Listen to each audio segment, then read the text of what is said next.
We're underway. Just let a few people come on. Cheeky little gin there, John.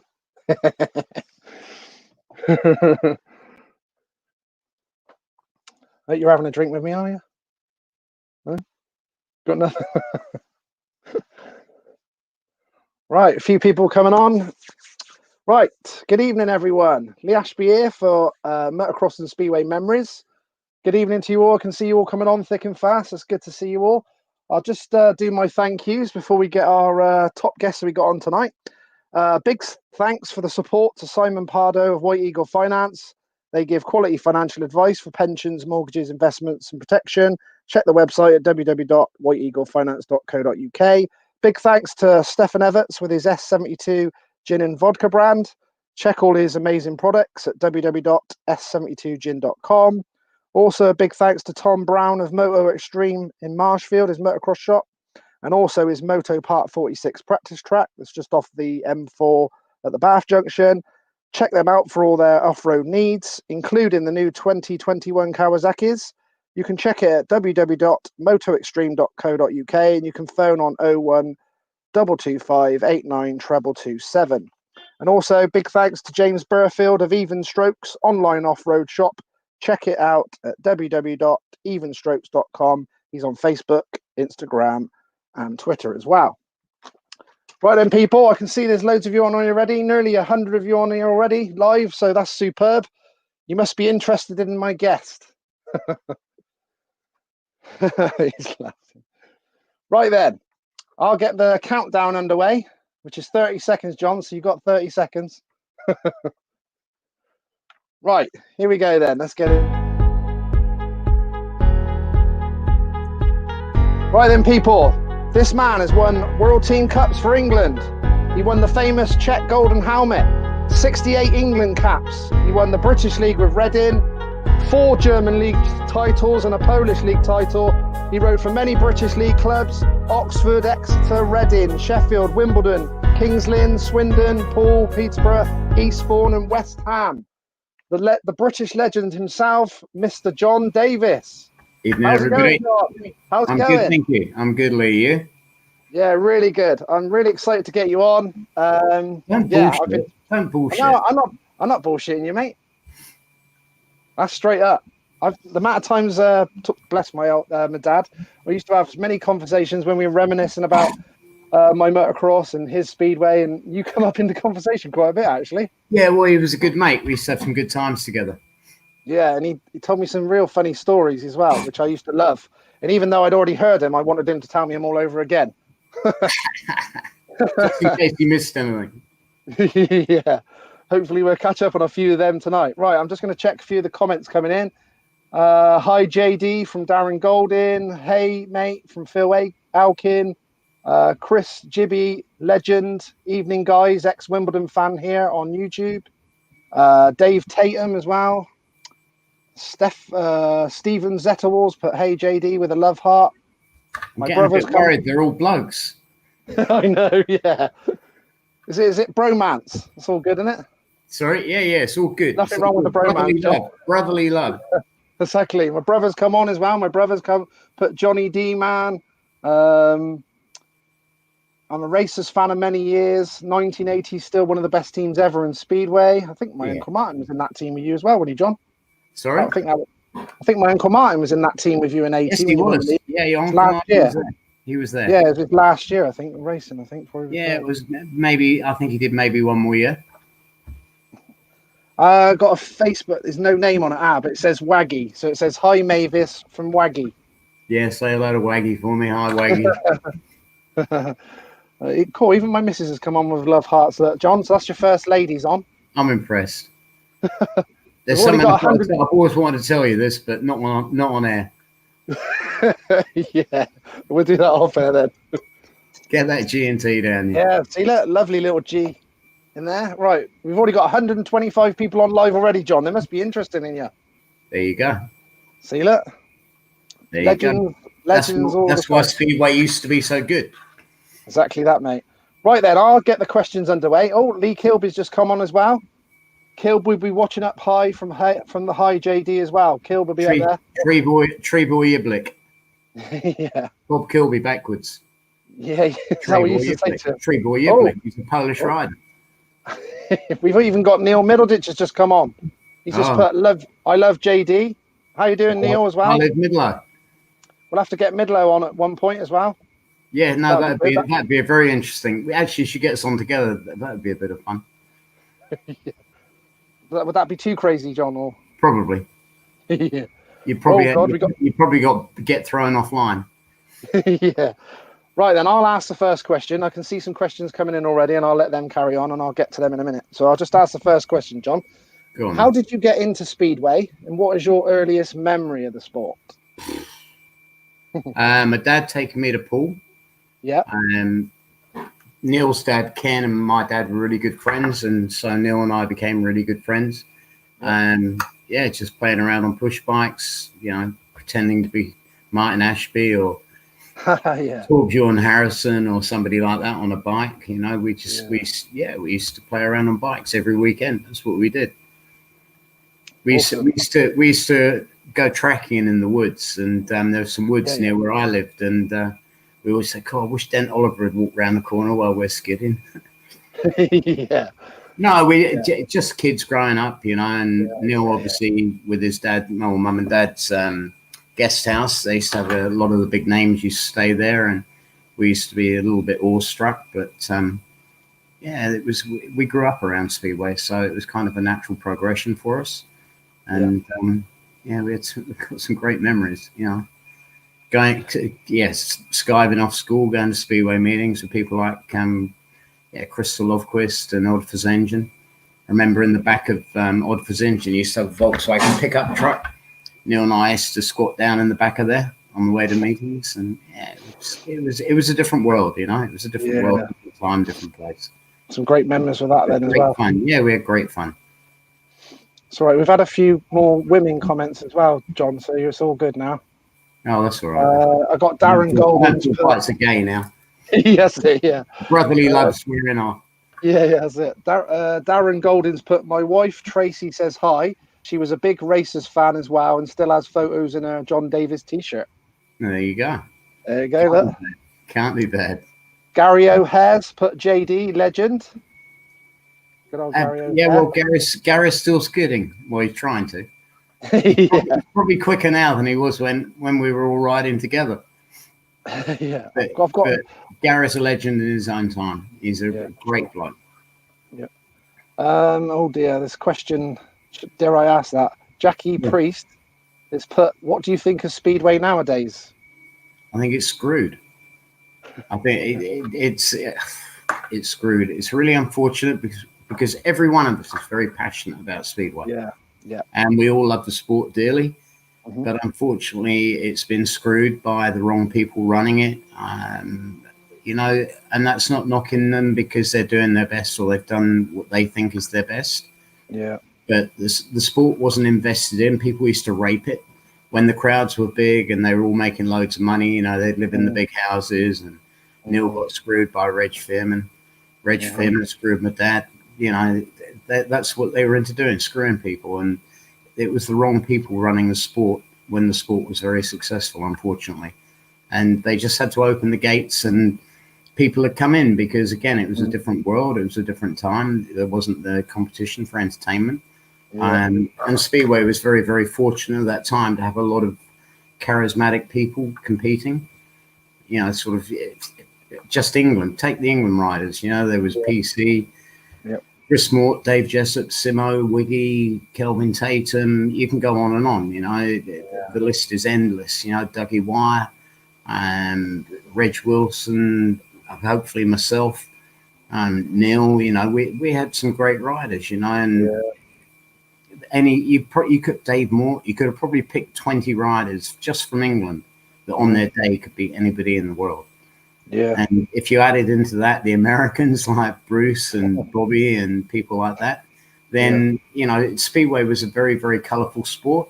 Yeah. And it had a lot of charismatic people. Sean and Kelly. What great characters they were. They drank too much for their own good, but at the end of the day, they mixed with the fans, and the fans loved them, and came to people vote with their feet, and there was lots of people on the terraces in those days. Yeah. I think if you look around the stadiums, you know, you wouldn't. If you look at a Premier League football club, you know, you can sit there in luxury and watch. Okay, what I think is crap, but then you can, you know, you go to Speedway and you basically you're in a shithole watching a great sport, you know, and it's a shame because they haven't got the stadiums they deserve. But then a lot of that again is because of the lack of investment. Yeah. When it was making money. Yeah. And that's where I think they went wrong, you know. Did them guys that sort of used to make quite a bit at Speedway then they didn't put anything back in at all? Is that what you're? No, they just rate the sport. You know, I mean, the Speedway should have owned all its own stadiums. You know, they're all rental. Yeah. They're rented, aren't they? Yeah. You know, there's very few stadiums are actually owned where they run Speedway. Okay, Eastbourne's an exception, but then Eastbourne's not a great example, is it? No. Of a you know a class stadium. Yeah. And I think they're sort of still quite very old school now, aren't they? In the modern era, sort of thing. Yeah, come on. It's, you know, you go there and, you know, they're brushing the dirt off the safety fence from last week, and it's just badly run. You know, Speedway itself is just badly organised and badly run, unfortunately, because it is a great sport, or it could still be a great sport. But England now, if you want to make a British final now, you just need to have a Speedway licence and be English, don't you? And it shouldn't be like that. You know, you look back at the competition there used to be just to get to a British final. Yeah, the qualifying you used to have to do. Yeah, we used to have to qualify. You know, you had to do quarterfinals, British semi-finals, and then the British final. Yeah, even to get, like you said, world final, the qualifying from the British final onwards was massive. No, it was seriously hard just to get to the British final. Yeah, match. Right, I've got a question here. There's no name on this one. They've not registered it, but it put, is it true you decked Kenny Carter at Reading? Is it true I decked him at Reading? Yeah. You got him hold around the throat. I didn't deck him. I had a lot of respect for Kenny as a racer. He was a twat of a person. But, well, he was, you know. Yeah. You know, without going into too much detail, look how he ended, or how he died. You know, and his wife at the same time, you know, and for someone to do that, they've got to be a twat. But by the same token, he was a fantastic rider. Yeah, and he put bums on seats. You know, people watched him. He was an entertainer, wasn't he? You know, he was brash, and he was everything. Yeah, he was a big-headed, hard little Yorkshireman, you know, but at the end of the day, he was a very, very, very good rider. Yeah. He was pure box office, wasn't he? Yeah, he was, you know, and that's what Speedway needs. It needs box office people, and it's lacking in that. Yeah, I mean, come on, England hasn't even got any decent riders apart from Ty, and he's Australian. He is, isn't he? But he was born in Perth, you know. But at the end of the day, you know, he rides under the Union Jack, which is great for England, because if you took him out of the equation, who's England got? Yeah, it's not as stacked as it was back in the days, is it? No. You know, I mean, Scotty is the last real class rider that I think we've had. You know, but if you take Ty out of the equation. I noticed. I think Lambert's sort of doing quite well. What do you think of Lambert? Have you seen? I don't Lambert? know much about him. I mean, I very rarely go to Speedway now, and I look at a little bit on YouTube occasionally. You know, when I want to catch up and see how JD2's doing, and you know, he's a good lad. He's a good lad. Doyley is a really good lad. But no, I honestly don't know anything about Mr. Lambert, so I can't really comment. But cool. By his results, you know, I mean, he seems to be performing well on the international stage, and that's what you have to do. It's no good being great at Wolverhampton and crap on the continent. You know, it's all on the continent now. Yeah. And that's where you have to be good, and that's what I try to drum into Lee. You know, it's okay. You earn a living in England, but if you want to earn the big money, you have to be good abroad. Yeah, and you have to be world class abroad, and that's where most of the English people or English riders, they can't compete. Yeah, they all have to be in Poland now, and it's sort of Poland, Sweden. Yeah, I mean, I raced in the Polish league, the Swedish league, the German league, and the British league. And if you want to be world class, I think that's what you have to do. You have to be able to perform abroad, probably better than you do in England. And I was lucky enough to be able to do that. Yeah. I'd love to race in the Grand Prix. Yeah, I think would it have suited you? Would you? Totally, right up on the street. Yeah. Yeah, all around Europe and stuff. Yeah, that's where I was way better than I ever was in England. Yeah, you had a lot of success all over Europe, didn't you? Yeah. Okay, I've got a question from Justin Barkley. He's put, what was your favourite grass track? My favourite grass track, the Ace of Aces. Yeah. Run by Justin's dad. That was a hint, was it, in the question as well from Justin? No, listen, Justin's dad, Ian Barkley, was a really, really good friend of mine and a sponsor. He sponsored me when I did the European Grass Track Championships. And Ian actually should have been a speedway promoter because I don't know if you ever went to the Ace of Aces. It was probably a bit before your time, but the Ace of Aces was the grass track in Europe. Yeah. It was the grass track in Europe. And it was run by a very, very, very good man, a very good promoter, and a great human being as well. But no, Ian was he could have taught a lot of speedway promoters the way to do it, or shown them the way to do it. Because a lot of the riders, a lot of the guys, even sort of my area of growing up, the 80s and 90s, seeing your Mark Larams, Joe Screens, they all sort of come through the grass track route as well. No, that's right. I mean, Mark Laram, what a fantastic rider he was. Screeny too. Wow. Shame Screeny hadn't been a bit lighter. Maybe a bit of liposuction might have helped. I'm only joking, Joe. Yeah, I was going to say, you might come on to them. Yeah. Right, I've got Joachim Carlson. He's put, what do you think of Poland? All right, Joachim Carlson. Sorry, got that. That's one. Okay. Joachim Carlson. He put, what do you think of Poland's new rule that riders only can go in one league except their own? I thought you said they can only go one way around the track. Yeah. See what? In Poland, the riders now can only ride in one league apart from their own. Yeah, I have heard about that. Yeah. I mean, I wouldn't have liked it if I was racing, but at the end of the day, if they feel, Poland are paying such massive money now, that they can dictate to people, can't they? If you want to come race in Poland, you can only do one other league, or that's what they're trying to say. Yeah, sure. I've got Barney Kennett's just come on and put, hi JD, great to see you, mate. Barnes, how are you, Big Barney? Yeah, they're all coming on tonight. Selfie stick out, eh? Selfie stick, yeah. I've got from a true legendary speedway family. Very talented family. Very, very good riders, all of them. Yeah, really good. Gordon, wasn't it? And Eddie as well. David and Barney and obviously Edward. Yeah. He was a talent. Yeah, he was a great talent. Yeah, no, he was. He was a very, very good rider. Yeah, I got no name on this one, but someone's put, how's the burger vans going? Well, it's not a great time to be an event caterer.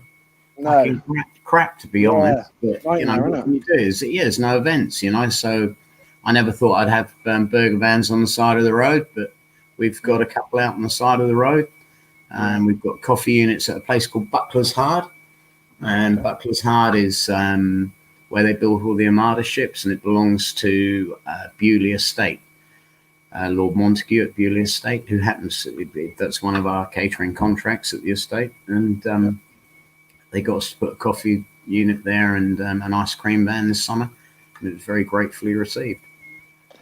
I had a question for you later on to see what you've been doing since your racing days. So how did you get into the catering side of things then, John? And how did I get into the catering? We used to have a lot of barbecues at home when I was racing. Well, when I was at home between the racing. I was driving. I broke my leg really badly at Arena Essex when I was driving for Swindon. Yeah. And couldn't race for 11 months because of all metalwork in my leg. Yeah. And I got asked to go and drive in the celebrity race at the Formula One Grand Prix. And we went there, and a lad called Brush Me Down, we used to call him Jeff. He came with me, and we had all the hospitality in the McLaren pits, or in the the F1 hospitality in the paddock. Nice. And we were hungry on the way home, so we stopped for a burger. And he said, "Do you know how much they just made out of us?" I said, "I wouldn't have a clue." And he said, he told me, and I was looking for a new car the next week, and I was Thames Valley Trader in the magazine. I used to buy a few cars out of there when I was racing. And there was a burger van for sale, or a catering unit, not a burger van. Catering. and it's a posh name for a burger wagon. Yeah, exactly. I went and had a look at this burger wagon, and I ended up buying it and got it home. And then everyone said, "What are you going to do with that?" I said, "I haven't got a fucking clue." And so I just sat down. I wrote a list of everybody I knew and whether they were involved in an event or not. Like obviously Justin's dad at the Ace of Aces, and Ian, he gave me the catering contract for the Aces. I phoned up Neil Han, who he used to be the guy that owned Sportac Leathers. He was also involved at Clay Pigeon, the kart club, where people like Lewis Hamilton, Jensen Button all started their careers. Yeah. And I phoned him up, and he said, I've just sacked the caterer, so I'll give you a 3-year contract. That was the second phone call. So Beautiful. It was like all of a sudden, after about a month, I had a year's worth of work every weekend. Wow. And the first event we went to was a mountain bike event. And Jeff, the lad that was with me at Silverstone, he came with me, and we went to a mountain bike. I was sponsored by Giant Mountain Bikes to train on. Yep. And so we went to, I phoned them up, and they phoned all the mountain bike events. And so we got a site at all the mountain bike events. And the first event we did was a mountain bike event. And we went there. There was another catering unit there, or another burger van there. And there was only 250 entries. And we took, 300 quid. And I thought, okay, there's some money in it. And you're talking 18 years ago, 17 years ago. Yeah. And so that was kind of the way we got into it, or the first event we did. And very soon learned, because I think I had something like 500 bread rolls left after that one, which had to be thrown away. But that was how it started. And then a friend of mine said, what about Glastonbury? I said, what's Glastonbury? And they said, it's a festival, a music festival. You want to try and get in there? So I phoned up I obviously did a bit of research, and we were used to paying like 50 quid to go somewhere, or 20 quid, no more than that. Yeah. And I phoned up Glastonbury, and this bloke had an Australian accent, answered the phone. Okay. And I said, I'm making an inquiry. I have a catering unit. I didn't say I had a burger. Yeah. Posh word. Yeah. And so he said, are you Australian? So I said, no. He said, you've got a bit of an accent. I said, I spent a bit of time in Australia. So he said, why? And so I said, I used to race Speedway. And he said, what's your name? So I said, John Davis. He said, you pommy bastard. He said, I threw beer cans at you at Sydney Showground after you beat the Aussies. Bloody hell. So I said, look, I'd love to get a catering. So I broke my leg, and I can't race for 11 months. And so I just thought I'd like to see if I could get into Glastonbury. He said, well, the catering's not my department. But he said, I've just had, you get a lot of, obviously, thousands of stalls there. Yeah. He said, I'm running one of the markets. And he said, I've had a stall pull out. He said, let me see if I can get a catering unit put in there, and if you want to come. So I had to phone him back the next day, and it was, I phoned him back, and he said, yeah, you're in. So I said, how much? He said, 1,200 quid. I said, sorry? Holy shit. I've been paying but it's now like $8,000 to go Glastonbury, plus that, plus a water tap, plus electric, which is $3,000. Yeah. So it's like £1,200, and I'm like, I'll have to think about that. I'll phone you back. And I thought, yeah, give it a go. But we couldn't sell burgers. We could only do you could do anything other than burgers. So, and we had no signage on the units either. And Peter Schrock was getting involved. He got involved with me by now. Oh yeah. And Herman the German, and we went to Glastonbury. And the rest was sort of history. So we were going to Glastonbury for 17 years. Amazing. I've done a little bit of research, and I see that you've done motocross events as well, haven't you? The MXGP. Yeah, we've done. We did the Nations in East Germany, or was East Germany, near Leipzig. Place called Teutschenthal. We took five burger vans out to Teutschenthal, and that was an experience. That was a bit of fun. Yeah. And it was good. It was good. And we had the contract this year for the Nations. We had the whole contract for the Nations in France. Wow. And but that all got blown out of the water, obviously, with COVID. This year was the best year we ever had planned. Yep. And we had the last month of this year, we had the events we had just the last sort of 4 weeks through September and into early October. We had Bucks County show, which is a massive, massive one-day show. We're going straight from there into Bewley for the International Auto Jumble. Yeah. And this isn't just with one unit. This is the whole catering contract, yeah? Yeah. It's a whole shebang. Yeah. Bucks show, we have sort of 25 units there. And Bloody then hell. we're going straight into Bewley with probably about 25 units there. And then we were going straight from there when that finished on the Sunday, because Thursdays the Bucks shows were open Friday at Bewley for the International Auto Jumble. So we worked through the night, set the units all up. We finished there Sunday night. Then we go straight. We're going straight from there to Southampton Boat Show, which everybody knows was cancelled. Yeah. And then when that finished, we were going straight from Southampton straight to the ferries in Portsmouth. Getting on the ferries in Portsmouth and driving down to a place called Ernie in France to do the nation. Yeah. Ernie, that's a good track. That was our last sort of month of the season. Bloody nightmare, isn't it? All this virus going on. Yeah. No, it is a nightmare. We do the British Grand Prix as well at Matley Bowl or Matley Basin. Matley Basin, yeah. Do that every year. We've done that probably for the last 10 or 12 years. Bloody hell, so that's all what we going do. on. Yeah. No, we take contracts and we just go and interesting. Try and make some money. Yeah. It's good fun though, it's good fun. It's better than a 9 to 5 job, but at the moment it's absolutely crap. I mean, it is like seriously worrying at the moment. It is. Hopefully it all gets blown over soon, hopefully. Right, I've got a Stephen Zetterwar. He's put, of course you remember Tommy Janssen at Wimbledon back in the early 70s. John, what was your best memory of Tommy? Best memory of Tommy? Probably going to a massage parlour in Christchurch in New Zealand when I was 16. No, I was 17, I think. Wow. No, what was my best memory of Tommy? Tommy was the most stylish classic rider. And did that, I met him. That was where I first met Tommy. There was Scott Autry was there, myself.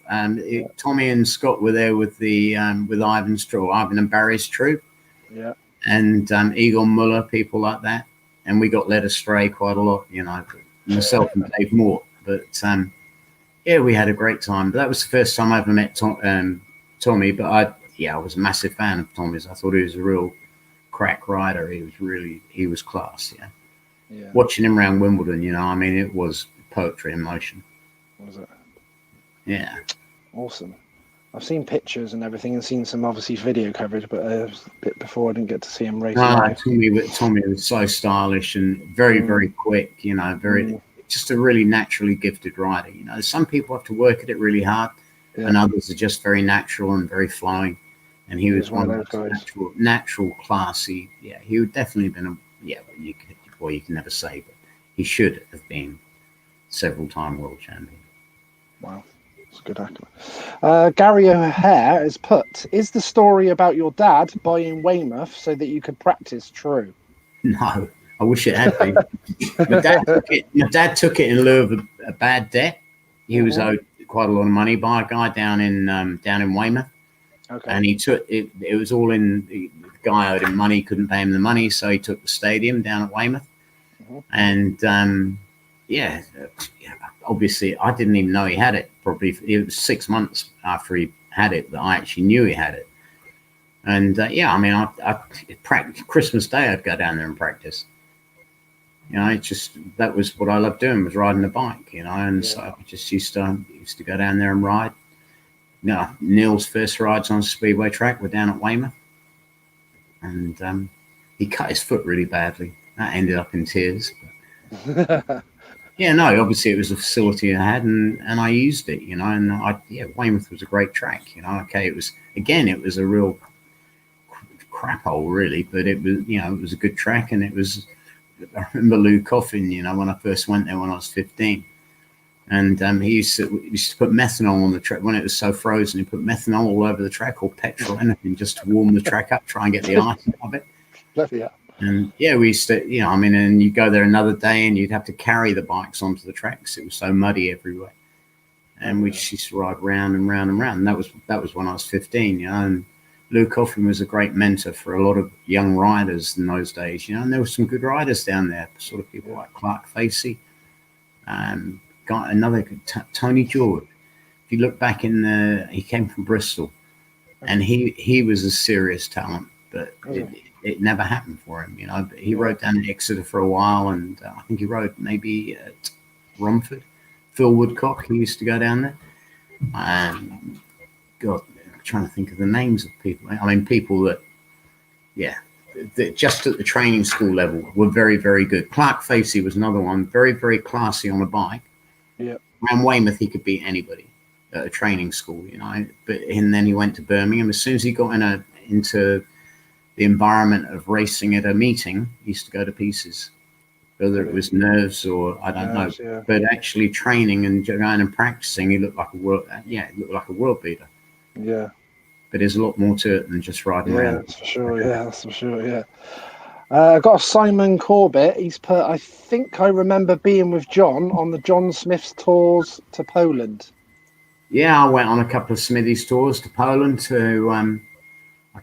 Zen's farewell was. I don't know if he organised that one or not. But I went to Zen's farewell anyway because Zen and I are really good friends, and I raced in it obviously. And but I remember I've done so many meetings in Poland. I mean, literally hundreds of meetings in Poland. But I went I probably did about 3 or 4 meetings with John Smith over there.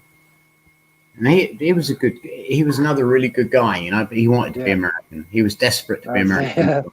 Used to wear that silly straw cowboy hat and thought he was Captain America. But a really lovely guy. Really lovely guy. That's brilliant. I've got my brother's popped up with a question. Jamie Ashby's put, "Hello, John. I've heard many stories about you and Dad, David Ashby. Have you got any stories from back then that when you guys were in full flow of getting up to stuff?" Oh, God. No, listen, you're talking 200 years ago? I know. There was one story he told me about that you did something, I don't know, you said that you did something out of the window of a car and then you had to stop at lights. Of course, whatever you did, they're chasing after you down the road. Oh, that was probably nothing more harmful than chain spray on the windscreen, you know. It'd be something stupid like that, or, you know, it would be nothing horrendous, but, you know, didn't set fire to their car or anything like that. I think that was probably, I seem to remember that. I think it was... I think that was in Northampton city centre. Okay. And I think it was actually McCurry sauce. But I lobbed out the window at them because I didn't like. We were just lad. We were kids, yeah. Yeah. Dad and I were just kids at the time, and I think we'd maybe come back from Peterborough somewhere. Yeah. And we always used to stop at Newbury at. No, not Newbury, Oxford, and the services there for a coffee. Like, I don't know why we all stopped there, but we did. Yeah, and I do seem to remember coming through Northampton, lobbing curry sauce all over this. I think it was a white Mini at the time. I can't remember, but it was what the car they had was quicker than my transit van. I know that. Yeah. Oh, good old times. Right, I got David Rowley's put. Who was the hardest rider you rode against, JD? Hardest rider I ever rode against, probably Jack Millen. Okay. I'd have been, again, I was really young. I was probably 16 and riding at Birmingham in the second half, trying to get in the team. I'd fallen out with Paul. And so I thought I'd try my luck at Birmingham. Okay. And I was there as a young kid, like 16-year-old. And Jack Millen, he sat there in his rocking chair. And just sitting back and just rocking and staring you out. And I wasn't even racing against him. I mean, this is like, I'm in the second half and this is the first half. He's riding probably for Sunderland then. I don't know. Yeah. And he's sitting in his rocking chair and you go, "Right, Mr. Millen?" And he'd just look at you and go, just spit on the floor. And I wasn't even racing against him. I was crapping myself. Right? Yeah. I remember this. About a year later, when I had made it into the team at Peterborough, and Peterborough were racing at Sunderland. I'm certain it was Sunderland where he used to ride, and he knocked Richard Greer off. It was I don't know.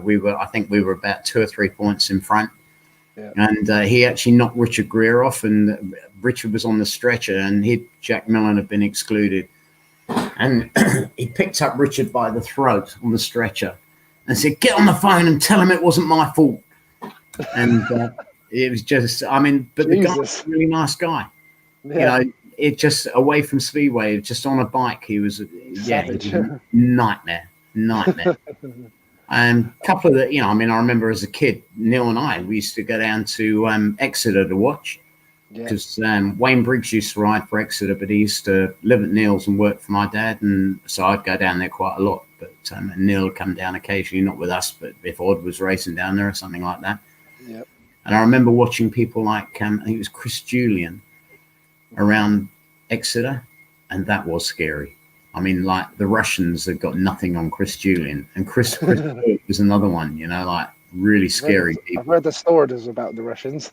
Oh yeah, listen, the Russians. I mean, you know, when we first went behind the Iron Curtain again, when we first, you know, we haven't been riding very long, and we used to go on tours to Poland. That was great for the young English riders at the time, and you had to be very, very competitive, but you had to be, you had to be adaptable. You couldn't let things put you off.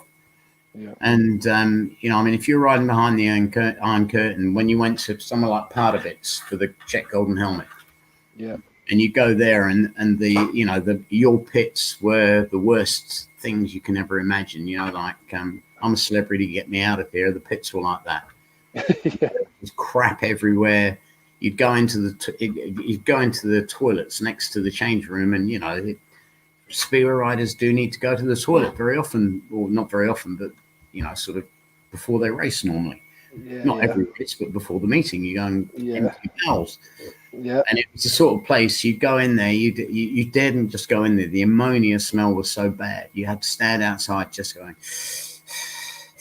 you hold your breath and you run in there and you do whatever you had to do, but you daredn't breathe while you're in there. It was disgusting. Jesus. It taught you how to stand on your own 2 feet. I mean, I was very grateful to experience those things. You know, so you young guys into adults quickly.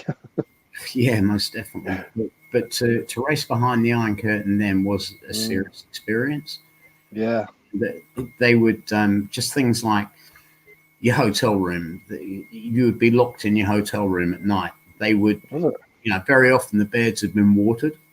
You know, about watering the track, the beds would be watered, so you couldn't sleep. So you had to sit in a chair all night. You know, you couldn't go to bed, or you know, not unless you want to sleep in a wet bed.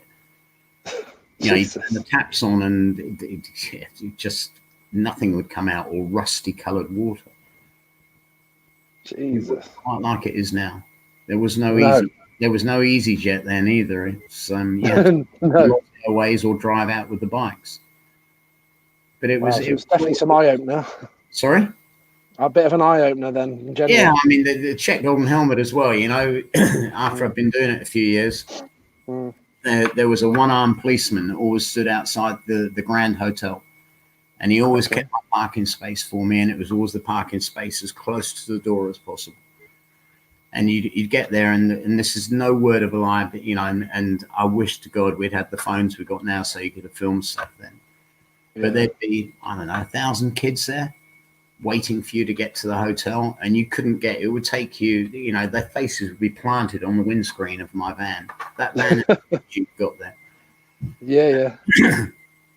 And it would take you 20 minutes, half an hour to get from the van, from your parking space that the guy reserved every year for me, to get 20 meters to the step of the hotel. It could take me half an hour. Just because there were so many people there. And then I always had the same room, like they kept the same room for me every year as well. Yeah. And we had a balcony, and we'd put out stickers, you know, but we'd have thousands of stickers, and whether they were Del Auto carburetor stickers or Sportac leathers or John Davis stickers or whatever they were out there, the people loved stickers for some reason. And we would throw thousands out. If there was 1,000 kids out there, we'd throw 1,500 stickers. So there was more stickers than people, But then some of the English fans started going out there, and they'd rip up newspaper and throw that out the window and watch kids scrambling for that. And they used to think that was funny, you know. And I think that's terrible. No, I think that's pretty bad. Yeah. But you know, if you're going to do something for people, you know, or throw something out the window, throw something decent out. You know, don't rip the newspapers up and throw that out. And think it's funny watching kids fighting for it as it's come. You know, they come down through the air and they come down slowly. You know, and that's just to me that started ruining it. It's not how you should be. No, definitely not. But that was cool that you did that. I was amazing with the stickers there. I like that. That was really cool. Yeah, I mean, it was like that. We used to go from there. We'd go to Yugoslavia and race in the Yugoslavian Golden Helmet. Yeah. And Neil came with me on that trip as well. Yeah. And yeah. Whenever you see him, don't ask him on if you're interviewing him, but you should ask him about that trip. There's quite a few people in the comments I'm noticing, John, are saying, "Do you remember this? Do you remember that?" You know, I bet. Yeah, I got. I'm the age of dementia, you know. Yeah, for certain things. Yeah, exactly. Got Chris Gibby. He's put, "Don't mention room 40 in that hotel in Denmark." Room 40 in the hotel in Denmark. Gibby used to mechanic for me. Gibby and Philip Ford. Gibby mechanic for Neil for years. When Neil finished racing, Gibby came to my team. Okay. And he much preferred my team, but you know, it's natural, isn't it? Philip Ford was my other main mechanic, and then we had a driver called Grubby. And Grubby was big, tall, lanky bloke, and he was absolute crap. He couldn't do anything apart from drive. And he would drive you with no sat navs because we didn't have them. He would drive you from when we left home. He could drive you all the way to Poland, Czechoslovakia, Yugoslavia, and back, and never get lost. Wow! Never get lost. And Gibby was part of those trips. You know, Gibby was part of the crew for a long time. So Philip Ford especially. Yeah. And I remember we were in the middle of, I think it was Wiener Neustadt in Austria. Mm-hmm.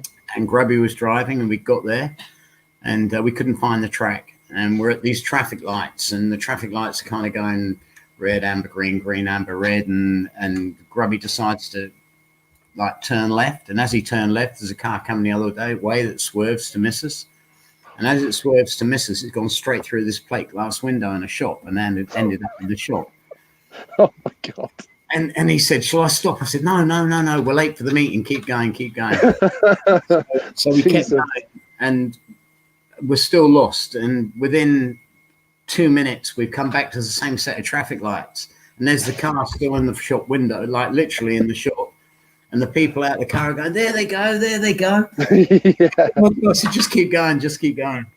Bloody hell. I've had some serious road trips in the past, I'm sure. Oh, God, yeah, thousands of them. Yeah. There's a lot of things go on in these trips. Yeah. I mean, you know, we had, I think there was a big meeting in Vetlanda in Sweden. Oh, yeah. And I think it was the Intercontinental Final. We qualified for the World Final. And I was sponsored by Kenwood. So that van behind you had the best sound system in it. And so we opened the side up, pulled the awning out, and had a party in the town square. Just an impromptu party, you know, and just for a these drunks came along, and Gibby and Phil decided it might be amusing to the guys wanted drinks, so they gave us methanol, not out of the gallon container, whatever we had it in, but they put it in a bottle and they were drinking it, thinking it was vodka. Oh my God! How did that go? Yeah, no, it was all right. They thought it was great stuff. That's brilliant. Oh dear, I've got Nath Monday. Actually, I had a question about Kevlar's levers and stuff, but he's put all the colours you could pick. You picked obviously the pink coloured levers you used to have. Why was that? Why were they pink? I don't know really. I was always different, wasn't I? You know, if everybody else had short hair, I had long hair, and if everyone else wore chisel toe shoes, I wore something different. You know, I just wanted to be different. You know, and it was good. Yeah, there you go. It was good for the sponsors. You couldn't really sort of ride like a wanker wearing those, could you? No, go far. Pretty good. Maybe pretty good, John. Eh? You had to be pretty good to wear them. Well, you had to be reasonable. Yeah, you had to be reasonable.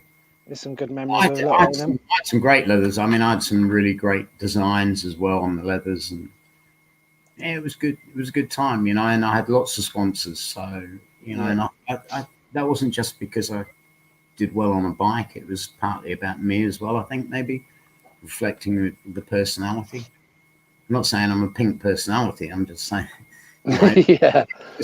it was a color that worked well, you know, and we used it. We used it. And, you know, I think it was very good. Some green as well, didn't he? You know, and not a lot of people know this, but Wiggy actually, one of the first times he rode on Speedway was at a training school at Weymouth. Reading. Oh, yeah. Training schools there. Yeah. Now, he was a superstar, wasn't he? Yeah, very, very classy, wasn't he? Yeah. But yeah, I think you, like you said, you stood out, your sponsors and all that, and everyone knew exactly who it was. And I think it was cool. It was very cool. There's not enough of that now, is there? You know, they've you know, Speedway now is very bland. You know, you go to a Speedway meeting and they're all wearing the same suits, you know, and I get the team thing, and a lot of that is quite good, but there's no individuality, there's no personalities, there's nobody that stands out. It's just boring. Yeah, there was some colourful guys, wasn't there? Speedway has got very boring. And I think that's reflected by the number of people on the terraces, isn't it? Do you not think? Yeah. You know, if it was definitely a colourful thing then, wasn't it? If it was as great as we all think it is, the stadiums. Yeah, it's true. The stadiums are full in Poland, aren't they? Yeah. Yeah. For sure. But look at the stadiums in Poland, the facilities. Yeah, they're amazing. The new stadium they've got. But then they've never had individual promoters. They're all run by clubs. No one person takes the money out. It's all they're reinvesting it. Yeah, retained in the club. Good idea, isn't it? Yeah, of course it is. It's the same. Like you say, in the UK they don't own the stadiums. That's the trouble. It's always greyhounds or always, you know, stuck to these things, aren't they? Yeah, no, it is a problem. It is a problem. Yeah. But it's a problem that until it's sorted out, I don't see Speedway going in. I mean, that's not the only problem, is it? Speedway's riddled with problems, unfortunately. Yeah, yeah. I got Callum Marshall. He's put highly Ashby. Ask John if he remembers the Graham brothers. I'm pretty sure he does. Of course I do. Alan and Andy. Yeah, how did we get them? Yeah, I had Andy on the other week. That was really good. Did you? Okay. Yeah, no, listen, both really good riders. And Alan was he was a real hard rider. You know, he was never dirty, but he was always very, very forceful, very hard. Neither of them could take the heat in Australia. They just used to go bright red, but they never took their shirts off. So it was like they had red arms and red legs and like white torso. That was brilliant. Oh, I've got another legend just come on, and well, a while ago now he asked this question, but Scott Autry is come up Scotty on baby. Scotty baby. He's put, remember when we went to the pub at the Victoria Hotel in Bournemouth? Yeah, that gay faggot. And you were wearing them skin tight bow bottoms. Yeah. No, actually, it was Scott had the long hair down around the shoulders. I'm sorry. If you're in a bar and it's a gay bar and you don't know it's a gay bar, when people start pinching your mate's ass as they walk past, it's time to leave. It's time to leave. Scott didn't want to leave. I couldn't understand, but he did not want to leave. I'll tell you a story about Steve Gresham. We picked Steve Gresham up. We were doing, go on. Again, it was when we started our career. Yeah. And, or Neil and I, and I had this transit van, hand-painted transit van. So things could only go upwards. And, Scott was in the van, Neil and myself, and we picked Gresh up. I can't remember where from, but we were driving down to a training school, I think it might have been Ivan Major Training School at Exeter. Okay. And we stopped in some town at the traffic lights, and I think it was a red light, obviously. And Gresh thought it might be amusing to open the back door of the van, because all the bikes were in the van, and he stood at the back door and dropped his pants, giving them a moonie. And as he did that, the lights turned green, so I dropped the clutch and we went. Gresh landed on the bonnet of the car behind.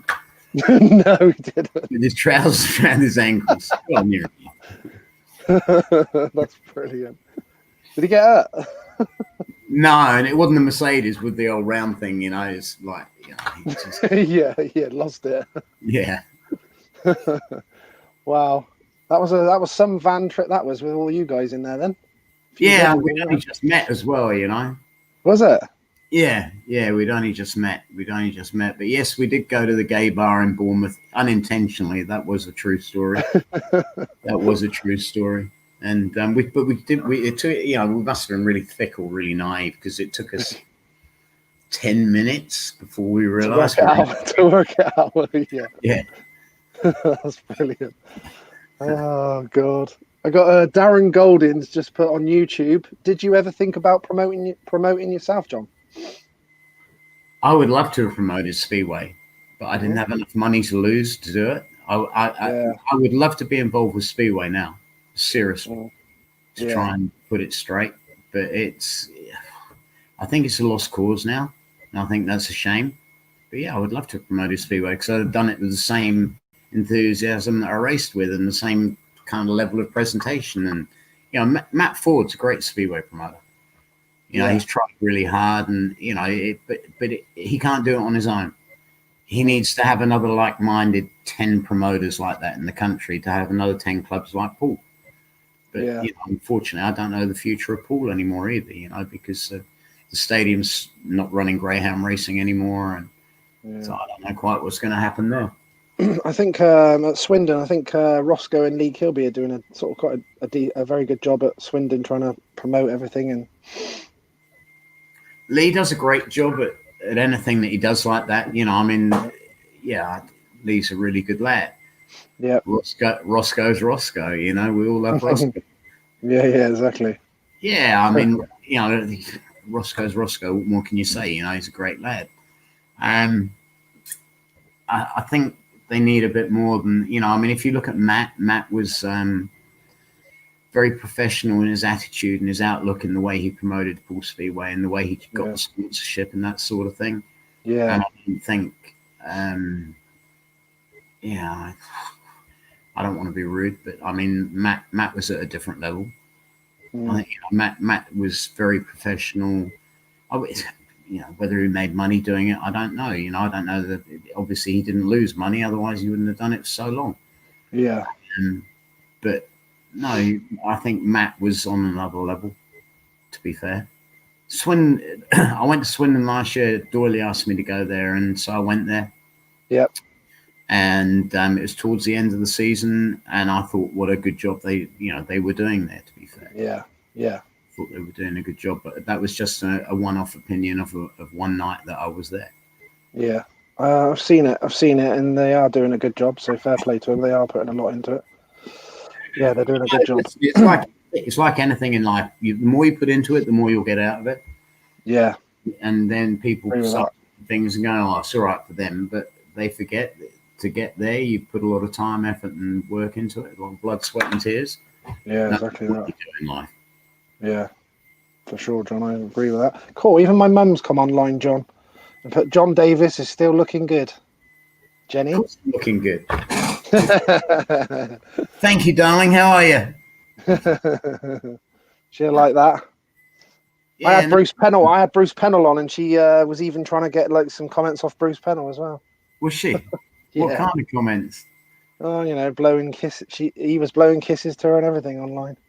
Well, like this. Yeah, there you go. Look, man, got one off John Davis as well. There you go.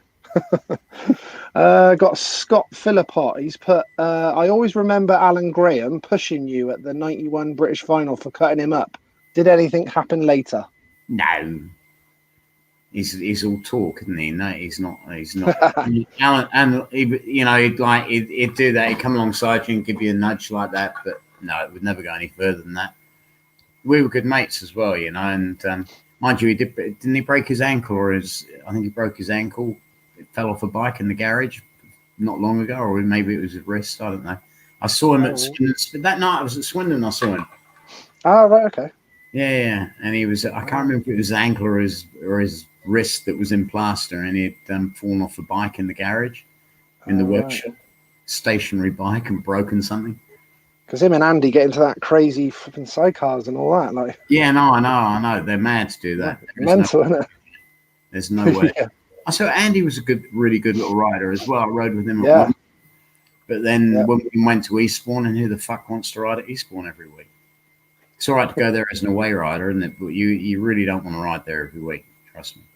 Wasn't a fan of that track then? Nah. Listen, I don't think I ever had real bad meetings there. I mean, I won a lot of individual meetings there. I took the silver helmet off Gordon there, and when I was when we were in second division, so going back a long time. Yeah. Won quite a lot of meetings there, individual meetings, and top scored for Swindon there when I came back from Poland. Yeah. And I think I had 18 on my first meeting at Swindon, and then we went away to Eastbourne. I think we won at Eastbourne as well. So yeah, I remember you were flying that year. You come to Swindon. You obviously I remember that very well. You were flying, and literally it was until you had that accident, weren't you? Literally banging in 14s, 15s every week, every meeting until that accident, wasn't it? Yeah. Such a shame, wasn't it? Shit happens. Shit happens. Yeah, that's the realities of Speedway as well sometimes, isn't it? The downside. Yeah, no, I mean, I'd spent probably 10 weeks racing in Poland or just on the continent. Philip and I decided we'd go over there. We told Eastbourne to poke it. And because our contract, there was nothing they could do. Yeah. And I've been in Poland probably for about 8 weeks, and every day I'd get phone calls, and I wouldn't even take the phone calls from England, from promoters. Yeah. And then Ron Byford phoned up, and they started offering stupid money, and I thought, I may as well go and do some meetings. And but it was like it was interrupting my lifestyle. It was like we had such a good life out there, We'd race. Probably race 2 or 3 nights a week, but it was just the life out there. We had such a good life out there. It was probably the best 10 weeks of my life. Was it? Yeah, it was had a really good time. It was where I wanted to be, doing what I wanted to do, racing on tracks I wanted to race on. Talking about other tracks, someone's put, there's no name on this one, but hi John, on all your tours of Australia, which track was the best you ridden, and what was your best meeting? Claremont was the best track ever. First race I did there in a test match. I think I broke the track record. My first ever race there on a Westlake. It was Westlake's had sponsored me and gave me an engine. They sponsored 2 or 3 riders in the team, in the British team, and I went over there, and I think it was my first race there. I broke the track record, but that was an awesome track to ride. Yeah. Massively wide, very, very fast. I love Sydney Showground as well. Sydney Showground was the kind of track you walked around and you went, fuck, I've got a race around here in a minute. It's one of those. I mean, the atmosphere there was unbelievable. It was an old showground in Sydney, and it had the big steep terraced seating and like the old-fashioned stands. It reminded me of Bellevue. There you go, the old Bellevue. Oh yeah. I have seen it online as well. It did look good. Yeah, no, it had so much history to it. It was it had just the history to the place was unbelievable. But it was the track. I mean, it could be very, very good. It could be very rough. It could be any number of, they'd set it up different ways every time we went there. But it was always fun to ride there. You were going so fast. Because you liked the big tracks, didn't you, John? Yeah, I love all the tracks in Australia. I don't think there was a bad track in Australia apart from Mildura. I hated fucking Mildura. What about that one then? Eh? What was it about that then? Yeah, it was so small. It's like it reminded me of Eastbourne. There you go. Oh God. But then again, Wimbledon was a small track, and I loved Wimbledon. Yeah. Reading wasn't a massive track. I'm obviously used to love Reading. Yeah. But I did much prefer the big fast tracks. Yeah. So Swindon, you suited you as well? Oh, I love Swindon. Yeah. Yeah. Anyway, Swindon, the old Bellevue, Kings Lynn, Exeter. I loved all those places. You'd have liked the new Bellevue now as well, wouldn't you? Yeah, Chris Mort said that to me. He said you'd love the new Bellevue. 100%, yeah. Right up your alley, that would have been, wouldn't it? Eh? Oh yeah. That'd have been right up your alley for sure. That would have been 100%. I've got Mark Harris on Facebook. He's put, "Hi John, Lee R's uncle here. Great to hear you." Whose uncle? He's put Lee R. Is that Lee Richardson? Mark? Lee R's uncle here. Mark Harris. Yeah, I'll put it up on the screen. Mark Okay. Harris. Hi, John. Lear's uncle here. Great to hear from you. Thank you, Mark. Hope you're keeping well. And then I've got Richard Greer's put, Dickie Greer is watching. Dickie Greer is watching. Yeah. You look younger in that photo than you do in real life. I hope you're watching, Dickie. You've got a mention. Or 3. Yes, or 3, yeah. Paul Lavender's put, JD tells it as it is. Think he's brilliant. Thanks, Paul. Nice of you to say so. There's no point in bullshitting, mate. Life's too short. Say it the way it is. Gary Welsh has put, hello, JD. How's the wooden leg? Yeah, metal knee's fine. I had a metal knee put in 2 years ago now, or it'd be 2 years ago after Christmas. So, like, what's that, 20 months ago. Yeah. And it was the leg I broke at Arena Essex. Yeah. And it started giving way. The knee was damaged so badly at Arena Essex. They had to take bone out of my hip and do bone grafts and all the metal stuff with it. So, yeah, I had to have it replaced about 20 months ago, but it's fine now. Now it's just my ankle that's fucked. There's always something there. There's always something there. I had spinal surgery as well. I had to have all my spine metal work together. Did you? Yeah. Bloody hell. And I've got an eye disease. There you go. I've been taking steroids for the last 14 years. Bloody hell.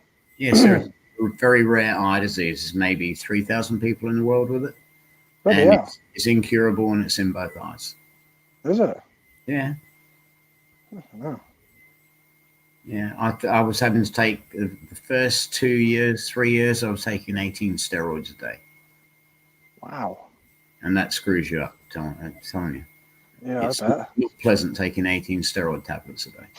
Is that sort of something that's under control now, or?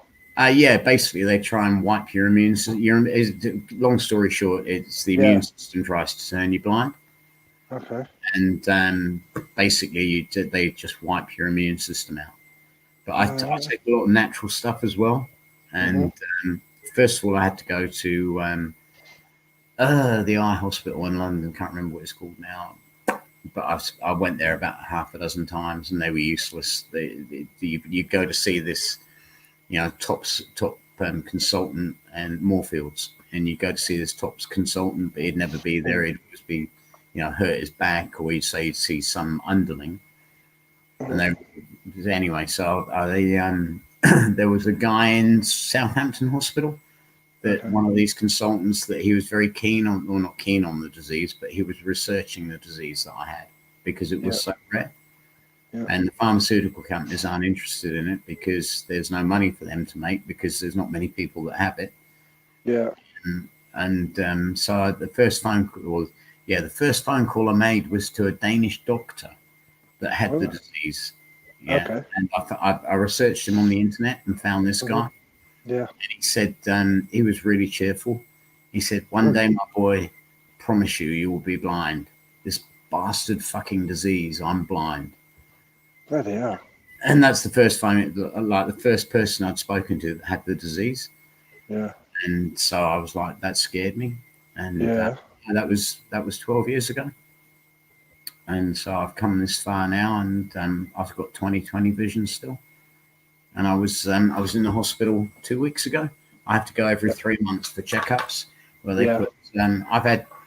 I've had needles put through to the center of my eye and capsules fired into the center of my eye, which is discharged steroid directly into the eye.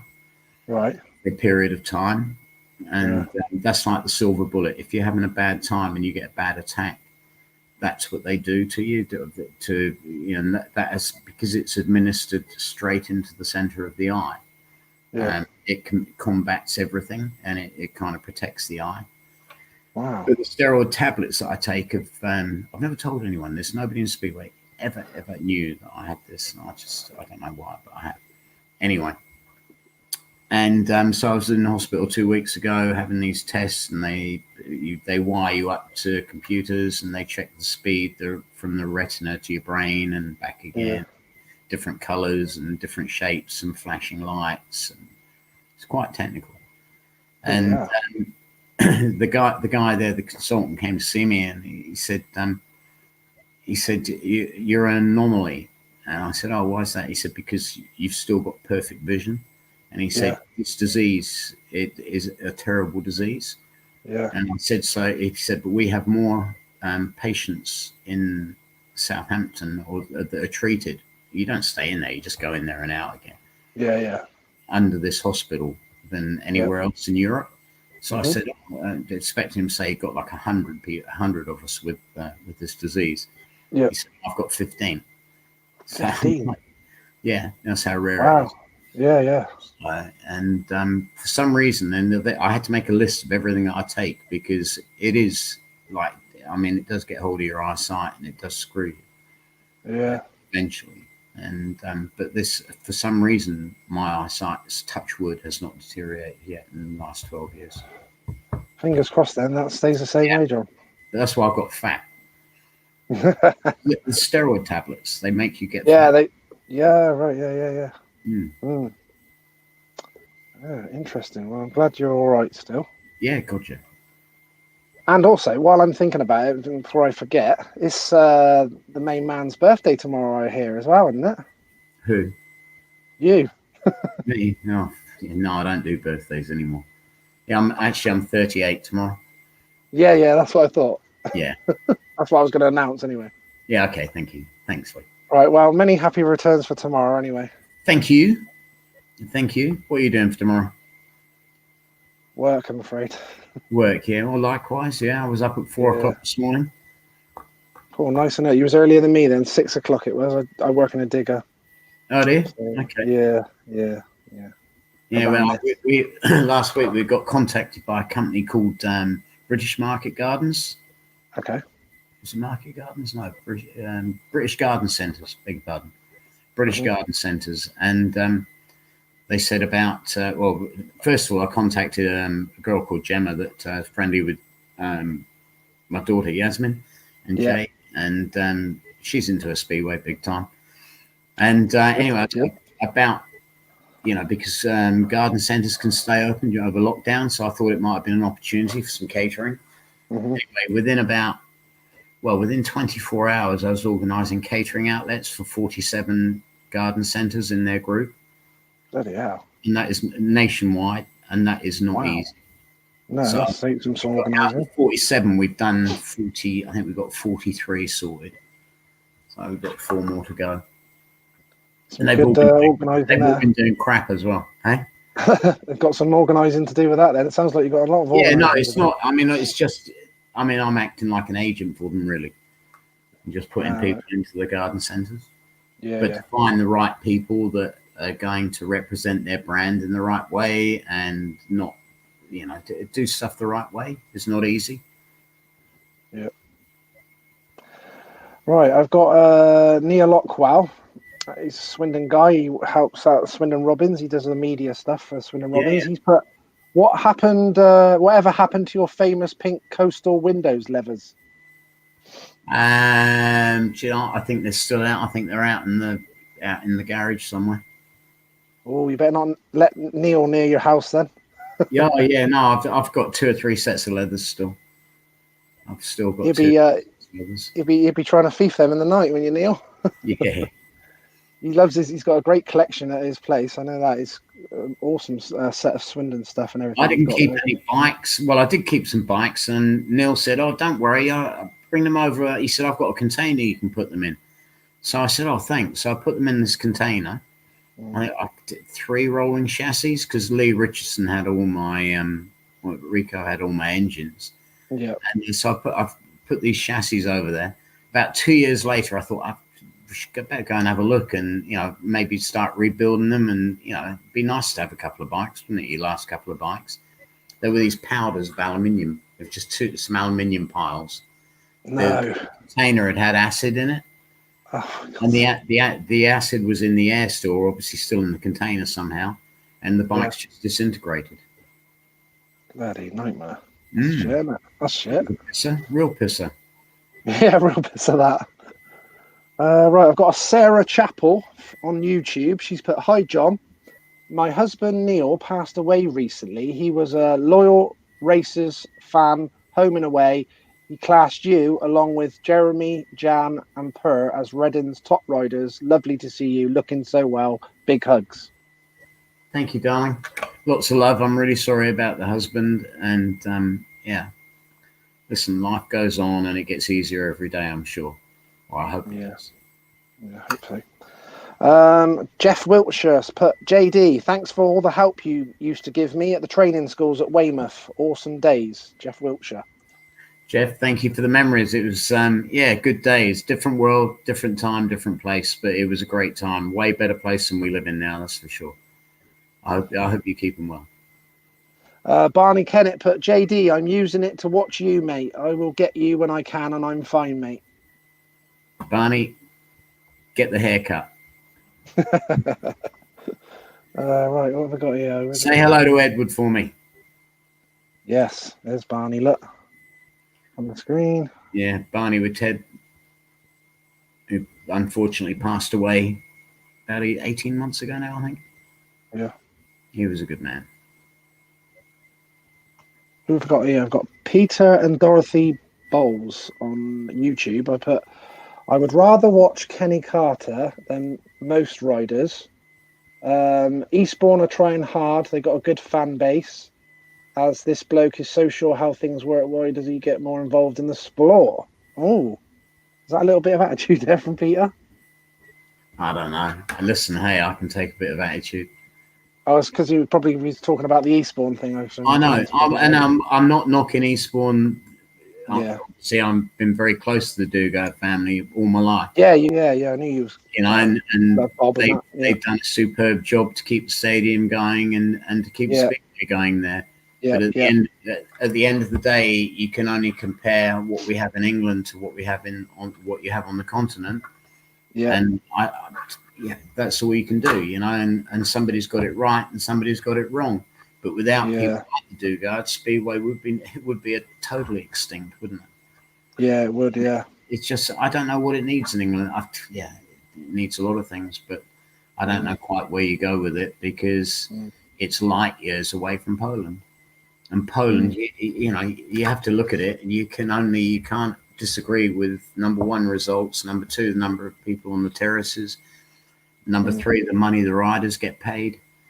You know, but they're the thing. You know, you look at all those things, and somebody's got it very right, and somebody has it wrong. I think the major thing in the stadiums now are also a lot of them are still the same from the 70s and 80s. It may be even earlier than that. So, do you know what I mean? Yeah. Even I mean, New Bellevue, you said the track is great. I've never actually been there. You know, more. So it was. You know, I would love the place, but you know, it needs more than just a really good track. You know, but then it doesn't justify having the stadiums you have in Poland because you haven't got the crowds that you've got in Poland. Yeah. So it's a chicken and egg, isn't it? But then the council, you know, in Poland it's a different situation as well because the city where the track might be. I mean, I rode for Gdansk, and I know Gdansk city put a lot of money into the Speedway. And you know, you look at some of the new stadiums over there, and you know they're not funded just by the Speedway Club. They couldn't be.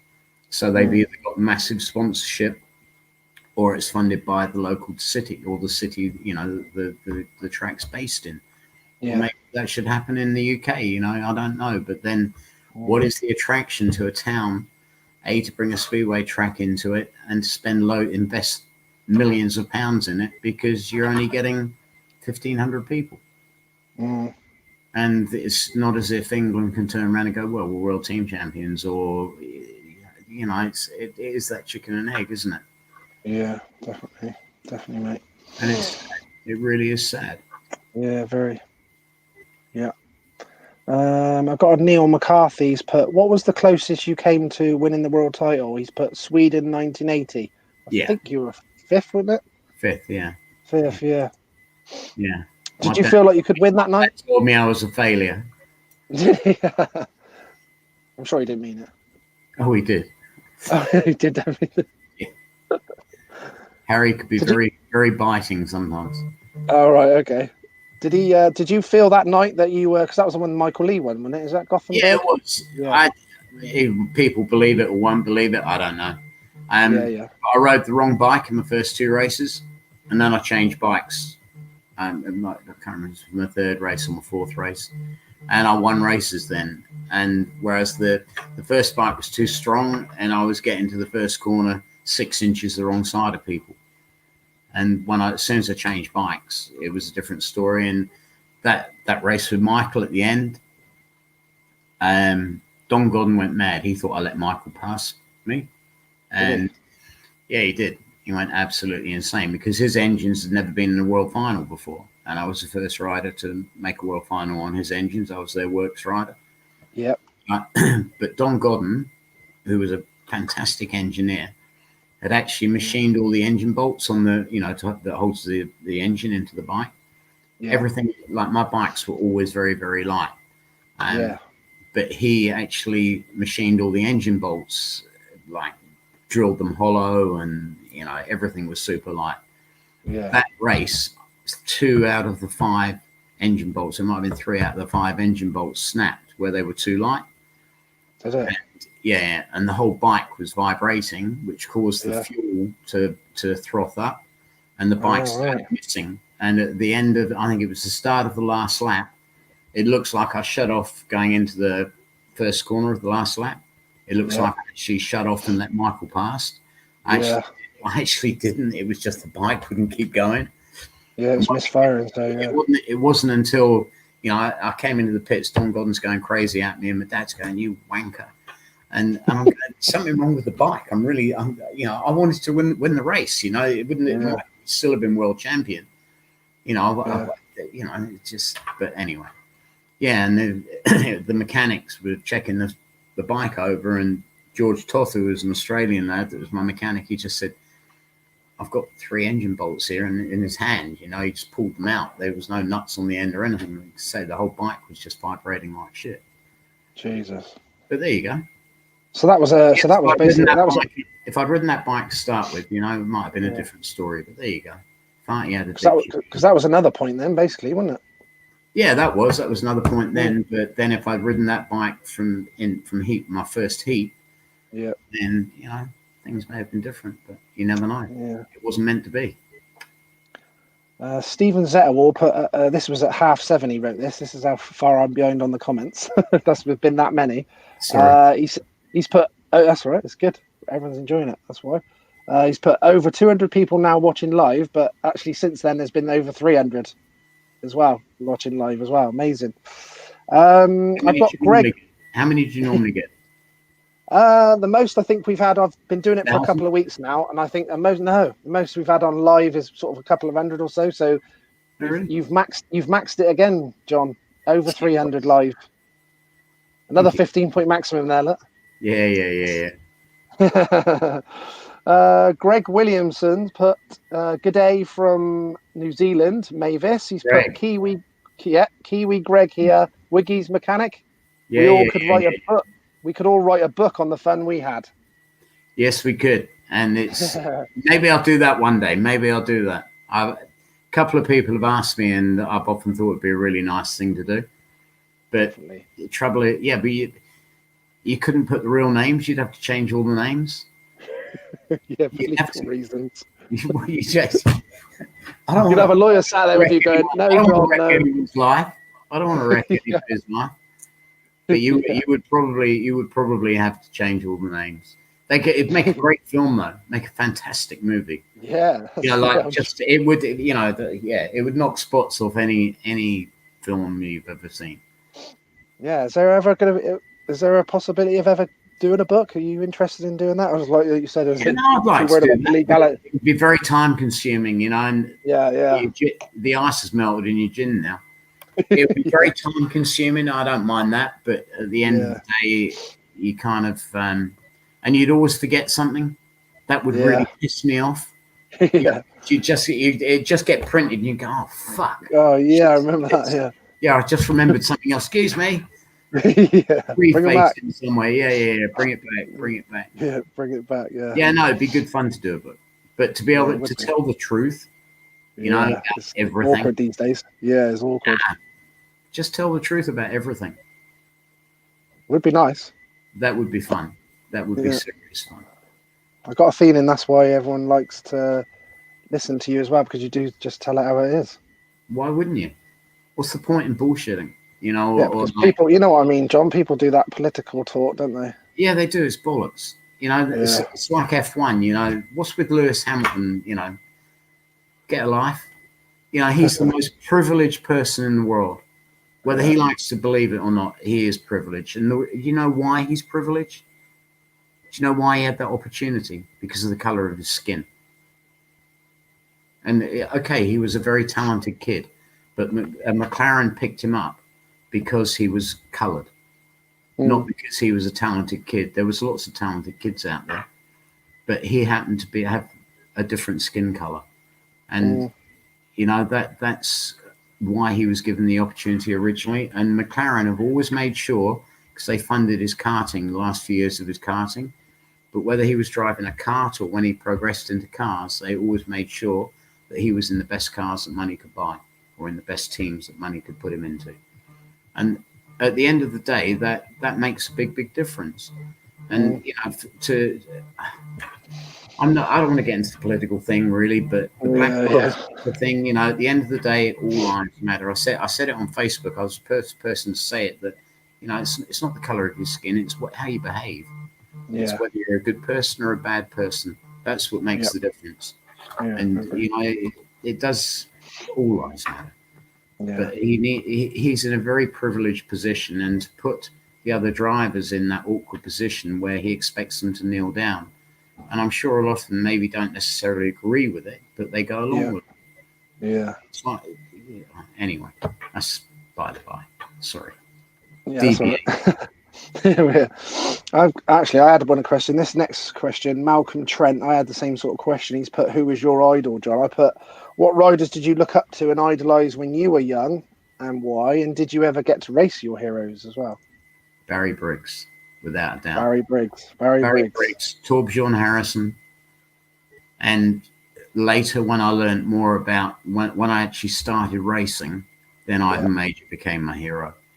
But Briggo was 100%. Yeah, I mean, I met him at he used to stay at Bailey House, or he used to come down to see Wayne, and so we'd get to meet these people, you know. And Neil and I were really privileged like that, you know. And we probably didn't appreciate it at the time, but we were. And it's like all of us ex-riders, we probably didn't appreciate how lucky we were to be doing what we were doing. Yeah, we've had like blessed lives, you know. We've been so lucky, so fortunate. You know, other people have had to go to work from 9 o'clock to 5 o'clock every day to earn a living. We did it doing something that we loved doing, and you know, that's so important, or makes you very privileged. I think very honoured.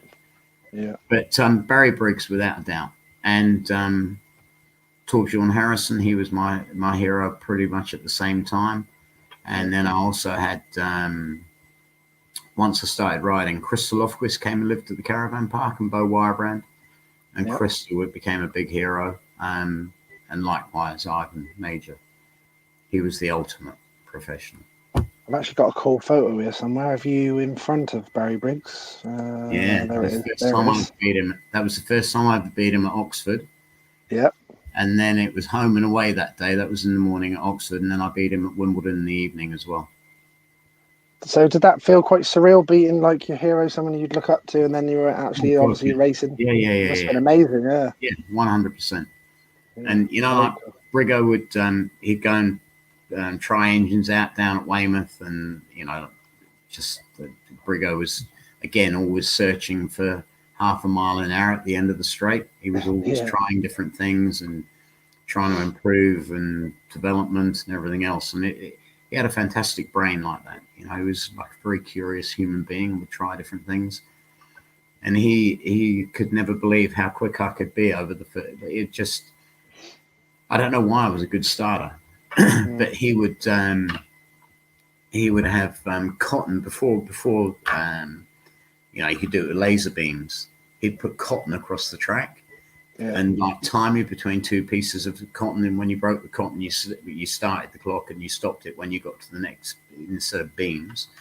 Yeah. And just all these things, you know, but he was always looking for the next, or trying to get to the next level.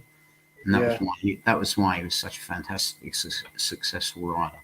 Yeah. everybody thought his bikes were wired together and taped together. They were to a degree, but his equipment was always good. Yeah. Interesting. Didn't know that. Darren Golding from YouTube has put, what was the best team you were part of? Best team I was part of? Ooh, England. yeah. I was pretty lucky like that. The 1980 World Team Cup final, that was a really good team. Yeah. A great team. And I think Reading 1980 was obviously a very good team and a very special time in my life. Yeah. And I think we won that because we were all such good friends. Yeah. Myself and Tony Briggs were always very close. There was always great rivalry between myself, Jan, and Bobby, which was good for the team because we all wanted to be number one, and we were all basically, they had 3 number ones that year. Mm-hmm. Tony was an aspiring, really good young rider and was wanting to learn and wanting to get better. You had Martin Ashby, Ayres Stansel, Bernie Lee. It was a really good team. It was a great team. Yeah. I suppose that would be a good team, a great team. Yeah. Wimbledon in '84 was a great team. I've been lucky. I've been in some really good teams. Gdansk. Team that gave me the most enjoyment would be Diedenbergen or Gdansk, probably. Because both was very successful teams. Diedenbergen, there was myself, Muller, and Mario Tropovic, Peter Schrock, he was there. We had I've ridden in some great teams, Gdansk there was managed by Zen and Plek. There was myself and Marvin Marvin Cox were the two English or the 2 foreign riders. Yeah. And Tony Briggs was there as well. I've been in some great teams. Yeah, for sure. With some great people. Gary's out. There's a Gary Giroux. What's that? Jakura. He's put, what was the best rider you rode with while at Reading? Ooh. Best rider I rode with while at Reading. Anders Michenek and Per Jonsson.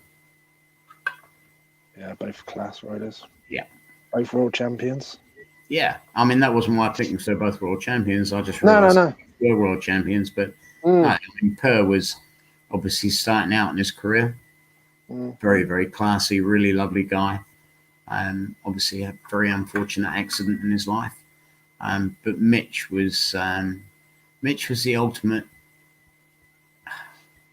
Scandinavian film star stroke, racer stroke, a little bit aloof, a bit of an edge to him.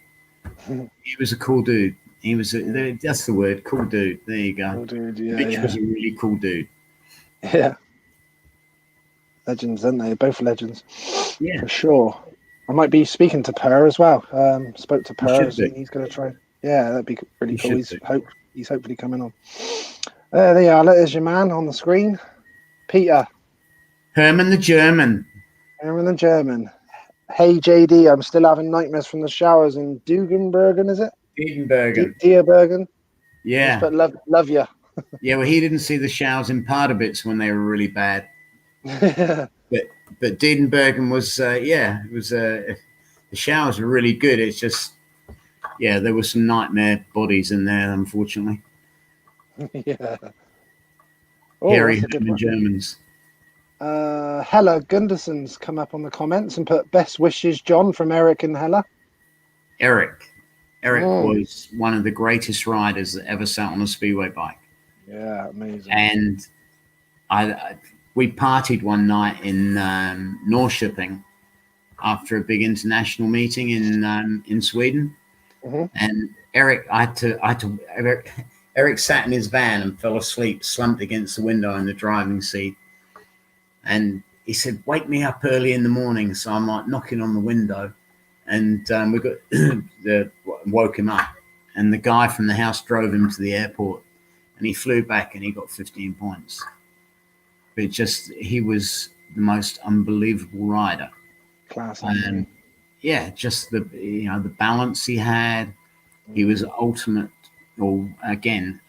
professional, and by far, in my view, the best Danish rider that ever was. And that's, that's saying something when you have people like Ollie Olsen and Hans Nielsen, who obviously were fantastic riders in their own right. But Eric was different. He was a different Dane. The kind of Hans and Ollie. If you're watching Hans and Ollie, please don't take offense, but you were boring. God, you were boring. Eric was like me. But he was just just a fantastic personality, and Speedway needed more from Eric Gundersen, or longer from Eric Gundersen.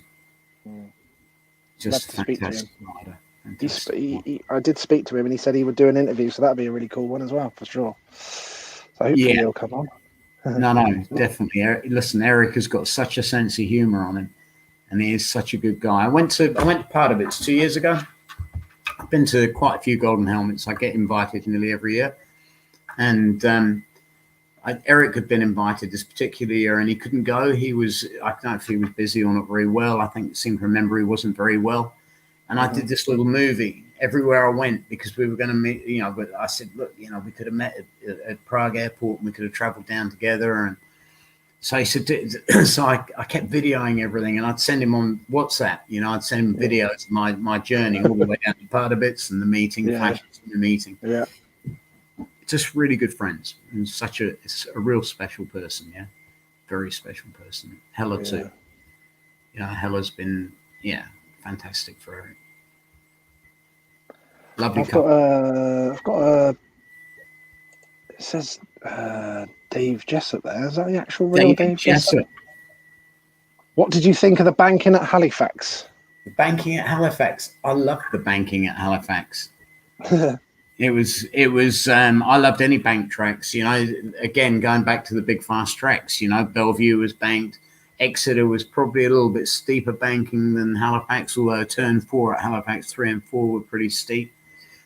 I think Halifax was a better track than Exeter, because it was wider and wasn't quite as squared off. I loved big fast bank tracks. A lot of tracks in Australia were banked. Sydney Showground was banked, for example. But Sydney Showground had a concrete wall as a fence. The fence was literally a concrete wall. Was it? Yeah, and the bullpens in turn 1 and 2. Bit hairy. Yeah. You didn't want to hit the fence. Certainly like Exeter as well, wasn't it? Yeah, Exeter was steel sheeting, metal sheeting.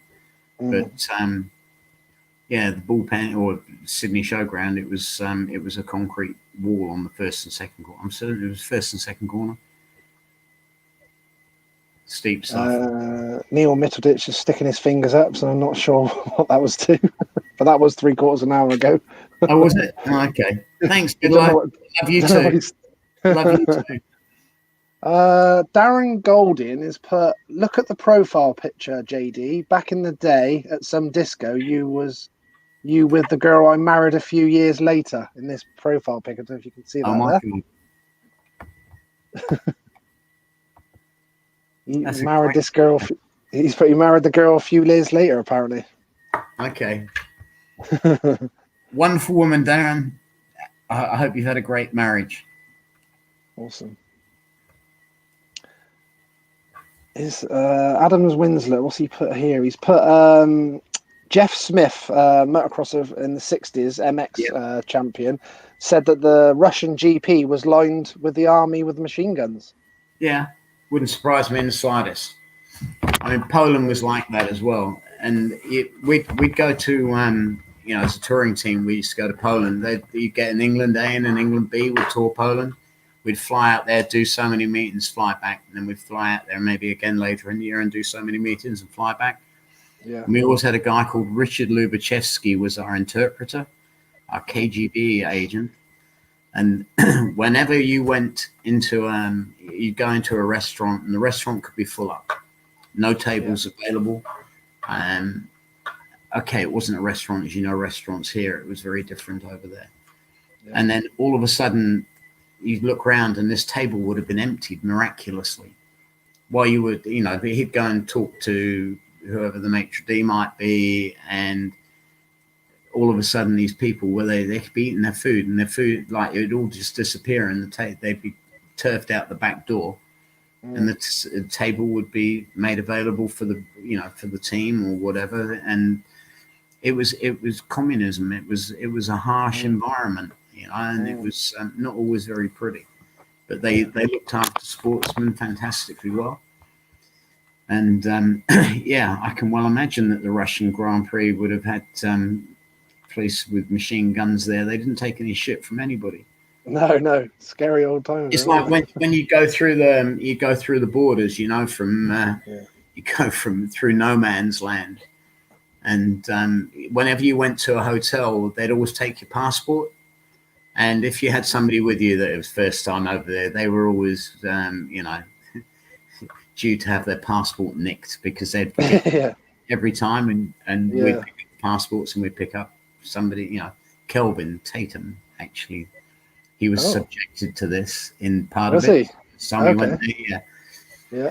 And we got halfway to Prague. We were going to the Jar factory, and we got halfway to Prague, and I said to Kelvin, there was myself, Kelvin, Simo, and Philip Ford, my mechanic. Yeah.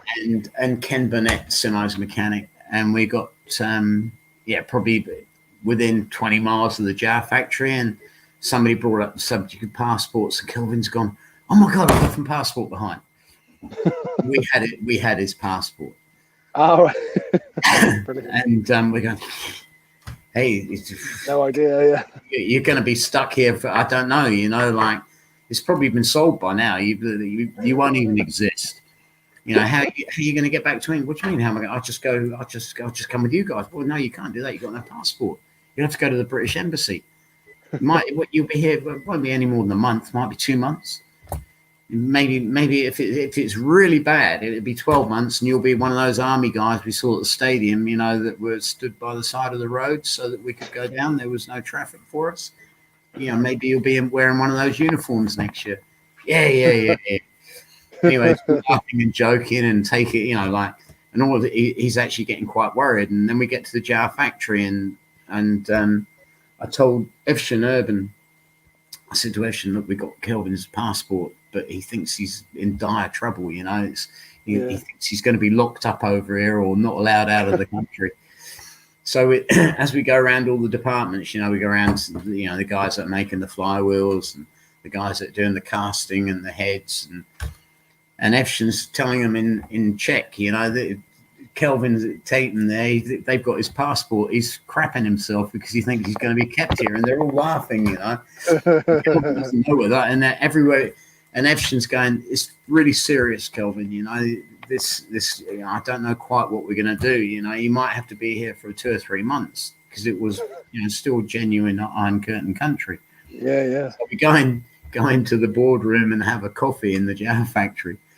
And Kelvin's, I need to go to the toilet. Can you tell me where the toilet is? So they told him where the toilet was.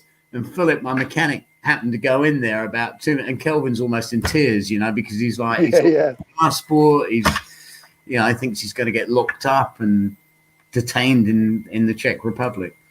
But it was actually quite funny, and he forgave us. But that was his first initiation into traveling with us and in Iron Curtain countries. I wonder if that makes his new book that's just coming out. Apparently, he's got his new book coming out, hasn't he? Oh, I don't think he'll probably mention that, will he? Yeah, I doubt it. No, I don't think so. I don't think he'll mention that somehow. I got Scott Autry's come back up again, and he put Gresham wants to know where you bury your money now. I haven't got any left to bury. I've had 2 daughters that are into horses. You know, that's an expensive pastime, and definitely that's where my money goes, that I've been working for. So, no, we own. Listen, we've got some lovely stables. We own 25 acres of land, and with a massive stable, sort of set up on it. We're hoping to build a home there. We're just going to go for planning permission. And I think we're going for planning in the bottom of where we live now as well. So if we get that, we'll then develop that, get rid of that, and then move down to the stable yard permanently. It's really, really pretty. I mean, the stable's set in some beautiful sort of like parklands. It's really, really pretty. So that's where my money is. I'm not sort of, it's not buried. Well, I suppose it is buried, really. It's in the land, isn't it? Yeah, technically, yeah. Technically speaking, it's in the land. I spoke to Scott a couple of times. I'd love to get Scott and Gresham on. Would be cool. Right, I'll tell you what we do. Get Scott and Gresh on, and me and Neil at the same time. Have all four of us on at the same time. Bloody hell, that'd be awesome. It would. It'd be good fun. It would, wouldn't it? Yeah. Like a round the table thing. Yeah, definitely. Field questions from all over the world about Speedway. Yeah, that'd be awesome. And our wicked pasts. Ah, awesome. That'd be awesome. Kim Webstale's put, this is brilliant. I loved watching John race, enjoying the blunt truth. Very refreshing. Thank you. Kim, why would you say it other than the way it is? It's the way it is, and there's no point in bullshitting or fluffing it up. It is what it is, and we are who we are. Yeah, we've got everyone's sort of got on the bandwagon about the book. They'd love to see a book from you. Going through the comments there about the book. They'd love for you to do a book, John. Yeah. Someone put, what a thought to have. It would have been with John and Wiggy in charge of the BSPA. I would love that because Simon and I, at the end of each year, we would be very similar. We'd spend probably 2 months approaching different companies. If you look, we didn't have the local butcher down the road that was keen on Speedway, or the local, I don't know, glazer that happened to like Speedway, the plasterer. We had commercial companies. I was really lucky. Philip Ford was my mechanic, and he happened to go into coastal double glazing one day, and he met God, I can't remember, John Richard. No, it wasn't Richard. Was it? Oh God, that's embarrassing. Oh no. Anyway, he met the main guy from Coastal, the marketing guy. John Anderson, and John wanted to talk about getting involved in Speedway, and that became a really substantial sponsor for myself. And then obviously it grew into Lee, and then what does Swindon do? This is how intelligent Speedway promoters are. Our two best riders have got their own personal sponsor in Coastal. Why don't we try and nick them for half the money?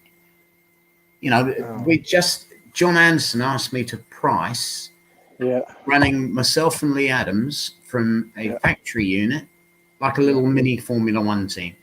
Yeah. And I priced it all up, and I can't remember what it was now. It wasn't cheap. It was, to have like 6 or 8 bikes there, however many engines, the tires, the mechanics, full-time working on the bikes, 2 transporters, and you go your separate ways to your meetings, or if you're at the same meeting that they go in 1 transporter. Okay. And it was about setting up a professional Speedway team. Yep. And so I priced it all for him. And then all of a sudden, Swindon Speedway approached Coastal for like 10 grand for the whole team. What are they going to do? They're going to take, well, actually, the individuals are too expensive. Let's go with the team. And Lee and I, okay, we didn't lose the sponsorship totally, but we lost a very large percentage of our normal deals. Yeah. And that's how stupid Speedway is, and the world of Speedway. Why would you why would you need to approach somebody else, your two riders sponsor? Yeah. Is that really going to make those riders loyal to that team? Yeah. It's just going to piss them off, isn't it? Yeah. Before the season starts, you're pissing off probably your best 2 riders at the time, or 2 of your best riders. Yeah. But that is how dumb Speedway is, and how small-minded it is. It's like going around and shaking somebody else's wife, isn't it? You don't do it. You just don't do it. Or your mate's wife. You don't. Do it. You really don't do it. But no, it's Where were we? We were talking about sponsors, weren't we? Coastal. Yeah, Coastal. Myself and Simon. That was it. Yeah.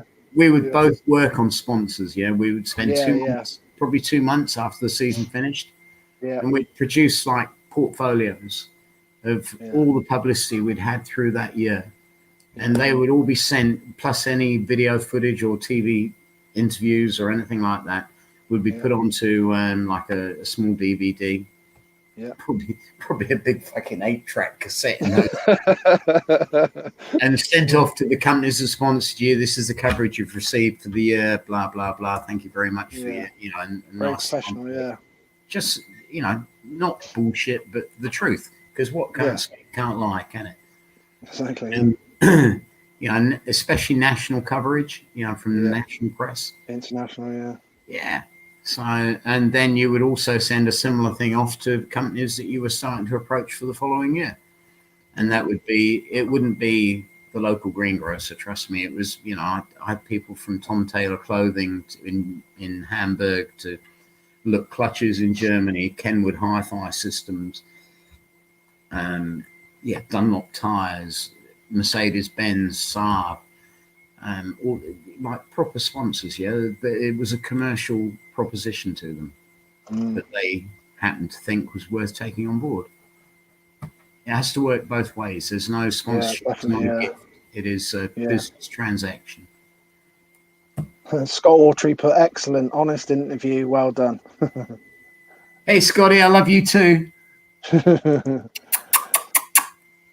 I've got a Clayton Rowe. He's put, hi, John. Did you come to New Zealand? Yes, I went to New Zealand twice.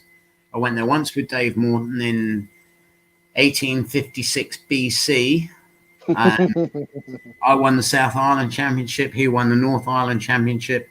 And I broke a clutch pin at the start in the race that we met in. And Ivan Major was the outgoing New Zealand champion. And he sent the trophy back, and underneath on the base of the trophy, he put there was like a white label from Ivan Major to John Davis. My clutch stud broke. Mort won it. I was gutted. Really pissed me off big time. Oh, Neil's middle just has been on earlier again at 8 o'clock. This was, he put bullpen turn. That was nice, but you needed headlights. Yeah, you didn't. You just needed to be in front, Neil. Yeah, you had daylight then. Yeah, exactly. What else is he put here? Do you have Dave Wright put, are you having much to do with Speedway now at all? Do you nothing. Much? When Lee died, part of me died, or part of my love for Speedway died that night, that afternoon. So sad. Yeah. And I've had a lot of people ask me to help them in Speedway. And I never helped Lee for money. I never got paid for doing anything for Lee. Everything I did was from my heart. Yeah. And he became like the son I've never had. Yeah. And I found when he went, that was so hard for me. It was very hard to come to terms with. And, Colin, his dad, and I are really, really good friends. We speak regularly. Yeah. But the loss of Lee is something it changed something in my life. Yeah. Such a freak accident, wasn't it? Sorry? Such a freak accident. He's like such a safe rider, one of the stylish riders. He's never sort of a rider out of shape. He'd fallen out of love with Speedway, and Speedway's not something you can do half-heartedly. Yeah. And at that time, he wasn't racing with us. He didn't love the sport anymore. He wanted to get out of it, but it was all he knew, how to earn a living. Yeah. And that is very sad. That's you can't play with Speedway. It will bite you in the ass if you do. But he was such a talent, such a lovely human being. And listen, loved him at Swindon. Really nice guy. Yeah, no. Listen, no matter where he rode, he's a lovely guy. Oh yeah, 100%. Yeah, guy and very well respected. And yeah, but, all the knockers when I started helping him. Oh, he's crap. He's a wanker. He's no good. And that really pisses me off. That people could be like that. He was just a kid. And within 3 years, he was world under-21 champion. Yeah, I remember him coming through at Reading. He did really well, didn't he? Sticking our fingers up at people, you know, and just laughing. Yeah. And we laughed everywhere we went. We laughed, you know. Yeah. If we went on trips abroad, you know, Craig, his brother. Without Craig, he couldn't have done what he did.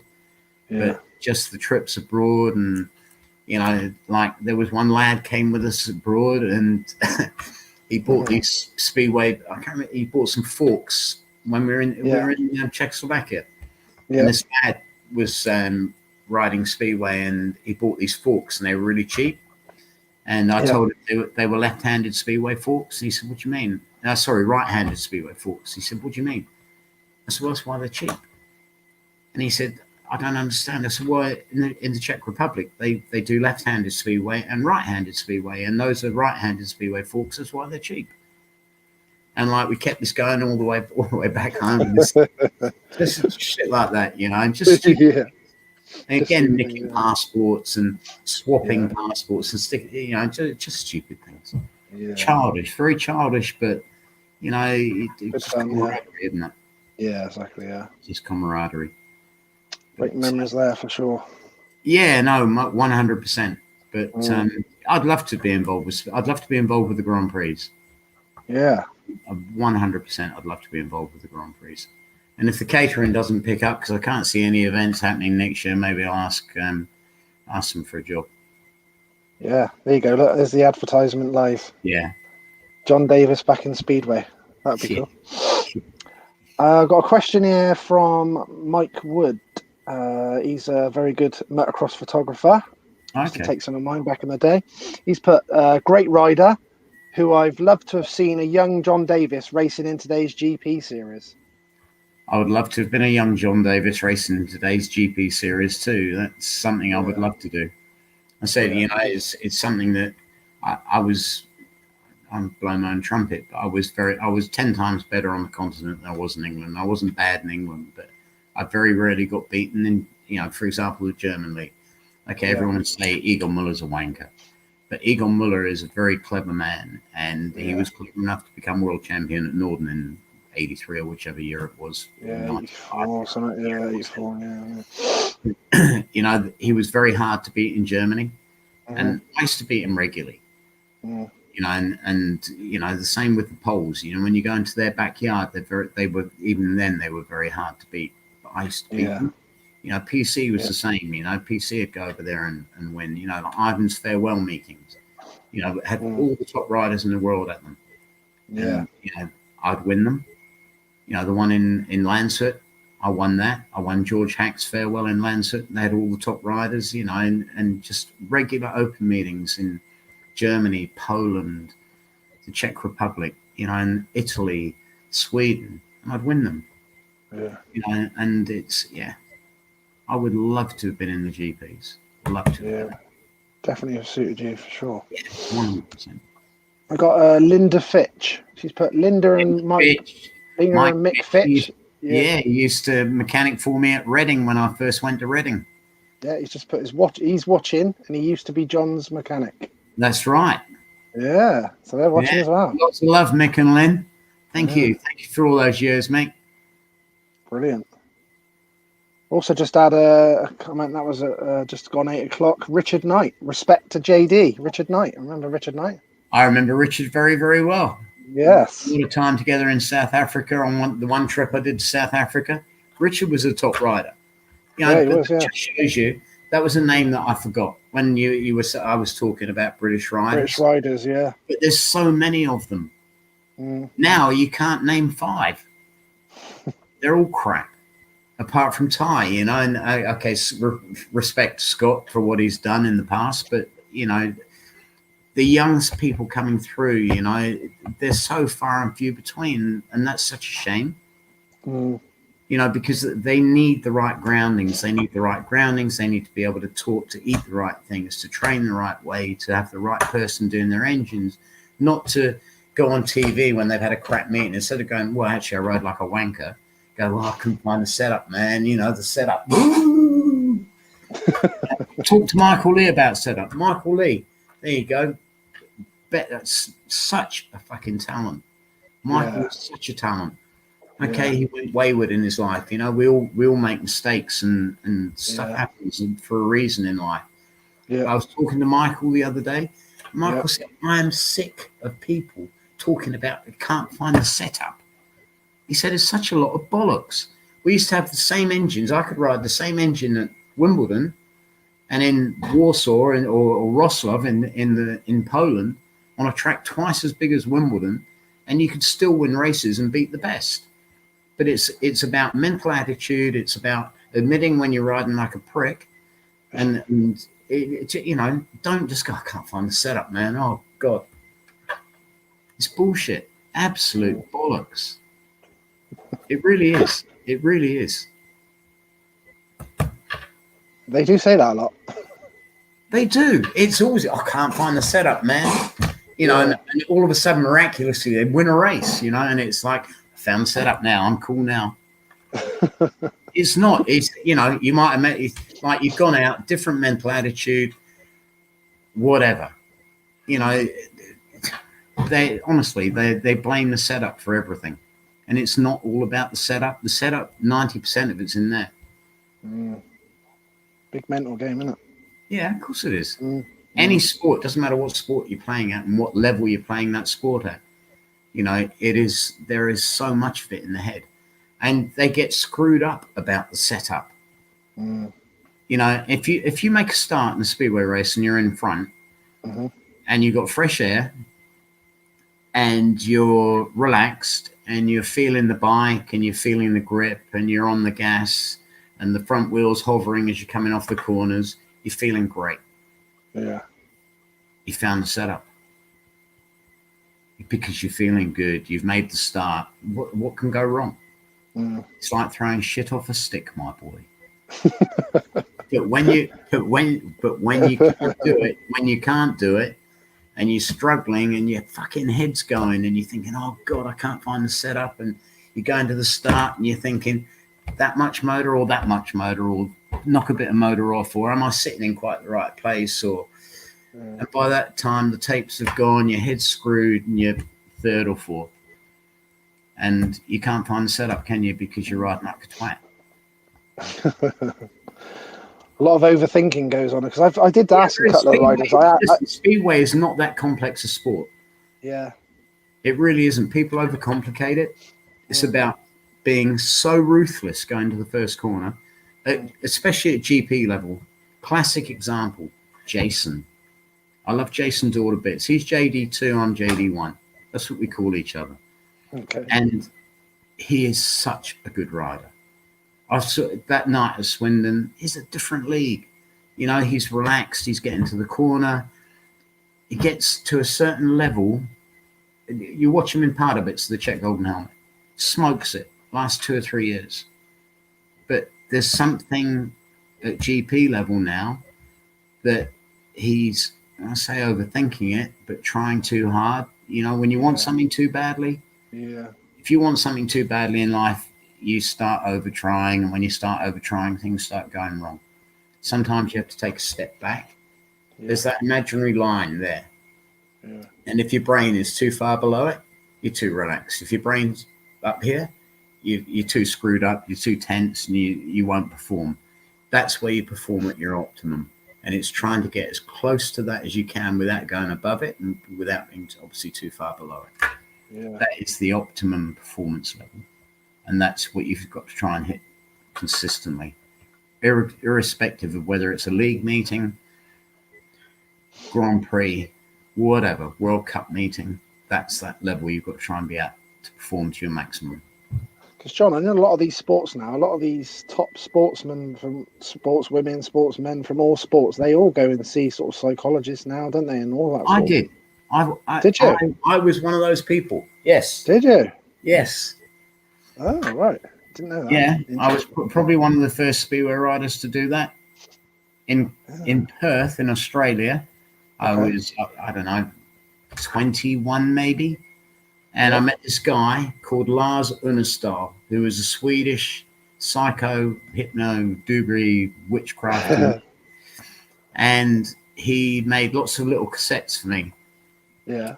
And I used to listen to those cassettes. And he taught me how important, because I would have killed somebody just to win a race if it said World Championship qualifying run. Actually, I was probably about 25 or 26. Yeah. And if something had the title World Championship qualifier in front of it, I'd fuck up not every time, but I would fuck up very often. Yeah. Because I wanted it too badly.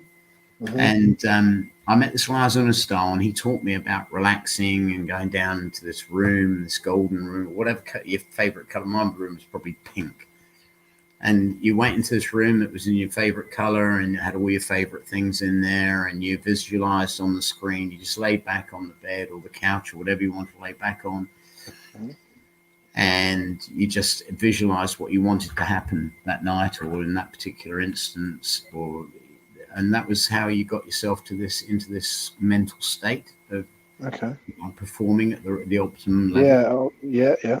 And this guy is now one of the world's. He tours giving lectures on. He's one of the world. If you go Google Lars Unestal, he is one of the world's leading figures on sports psychology.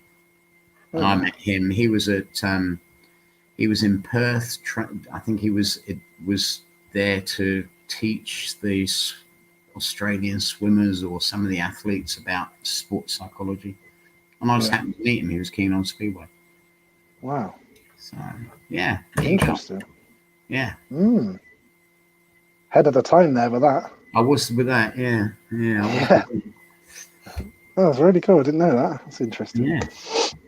I've got Ian Andrew. This is interesting. He's put, "Hi, John. Great seeing you after all these years. Loving the interview. What's your take on when Wilco fell at Bellevue and chinned you?" And chinned me. He didn't chin me. He missed. He actually missed. Did he? Yeah, he did. He missed. Okay.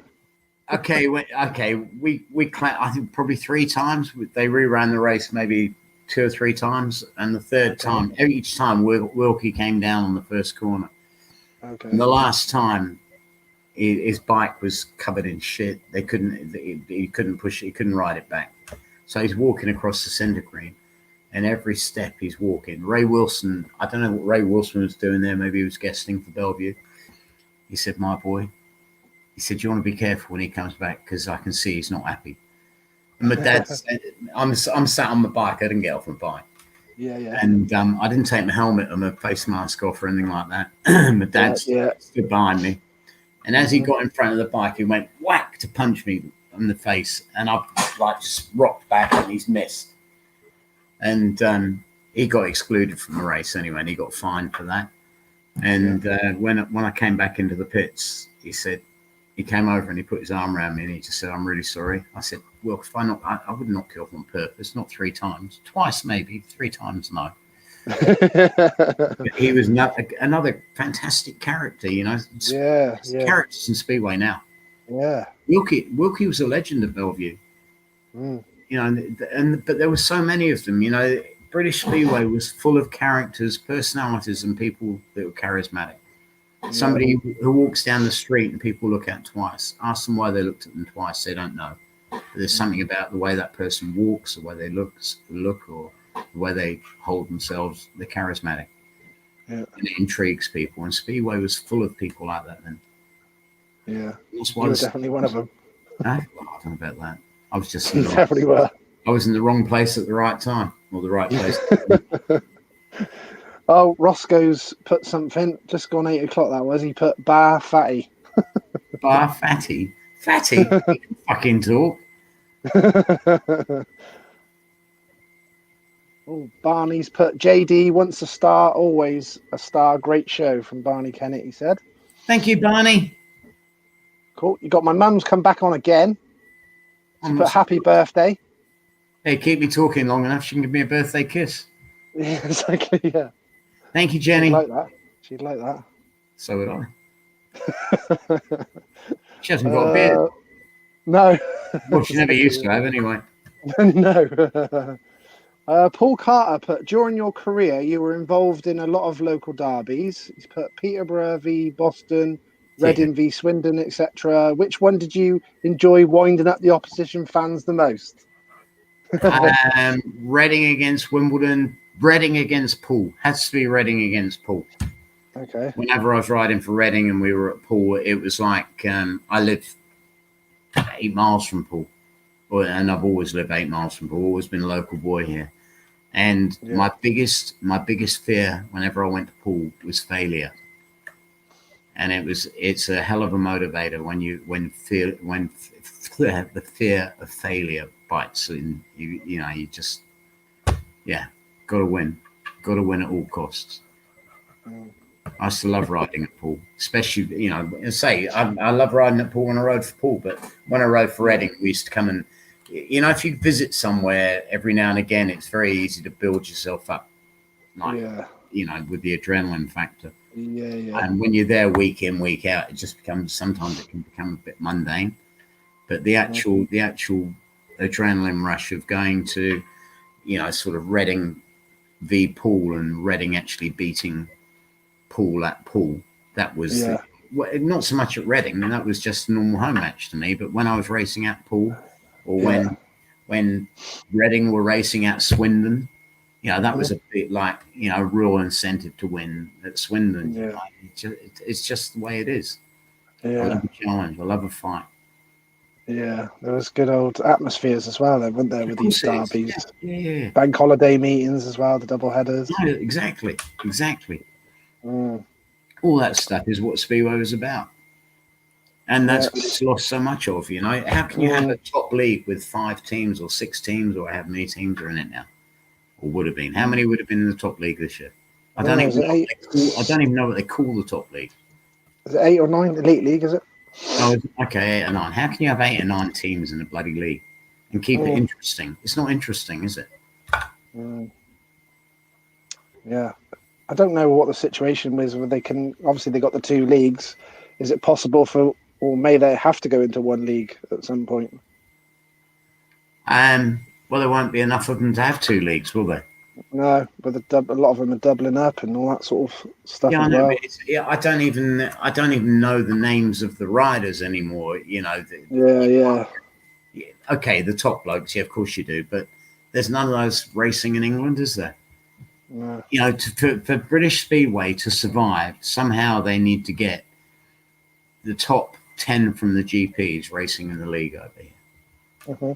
Or a lot of the top poles racing over here, but you need the best riders in the world in your top league, don't you? Do you not think? Yeah, I do. Yeah, for sure. Did you see the fact that what did you think? Did you see Crumpy was coming back to ride British League this year for Ipswich? Yeah, Crumpy's. What did you think of that? Yeah, Jason's a fantastic rider. Yeah.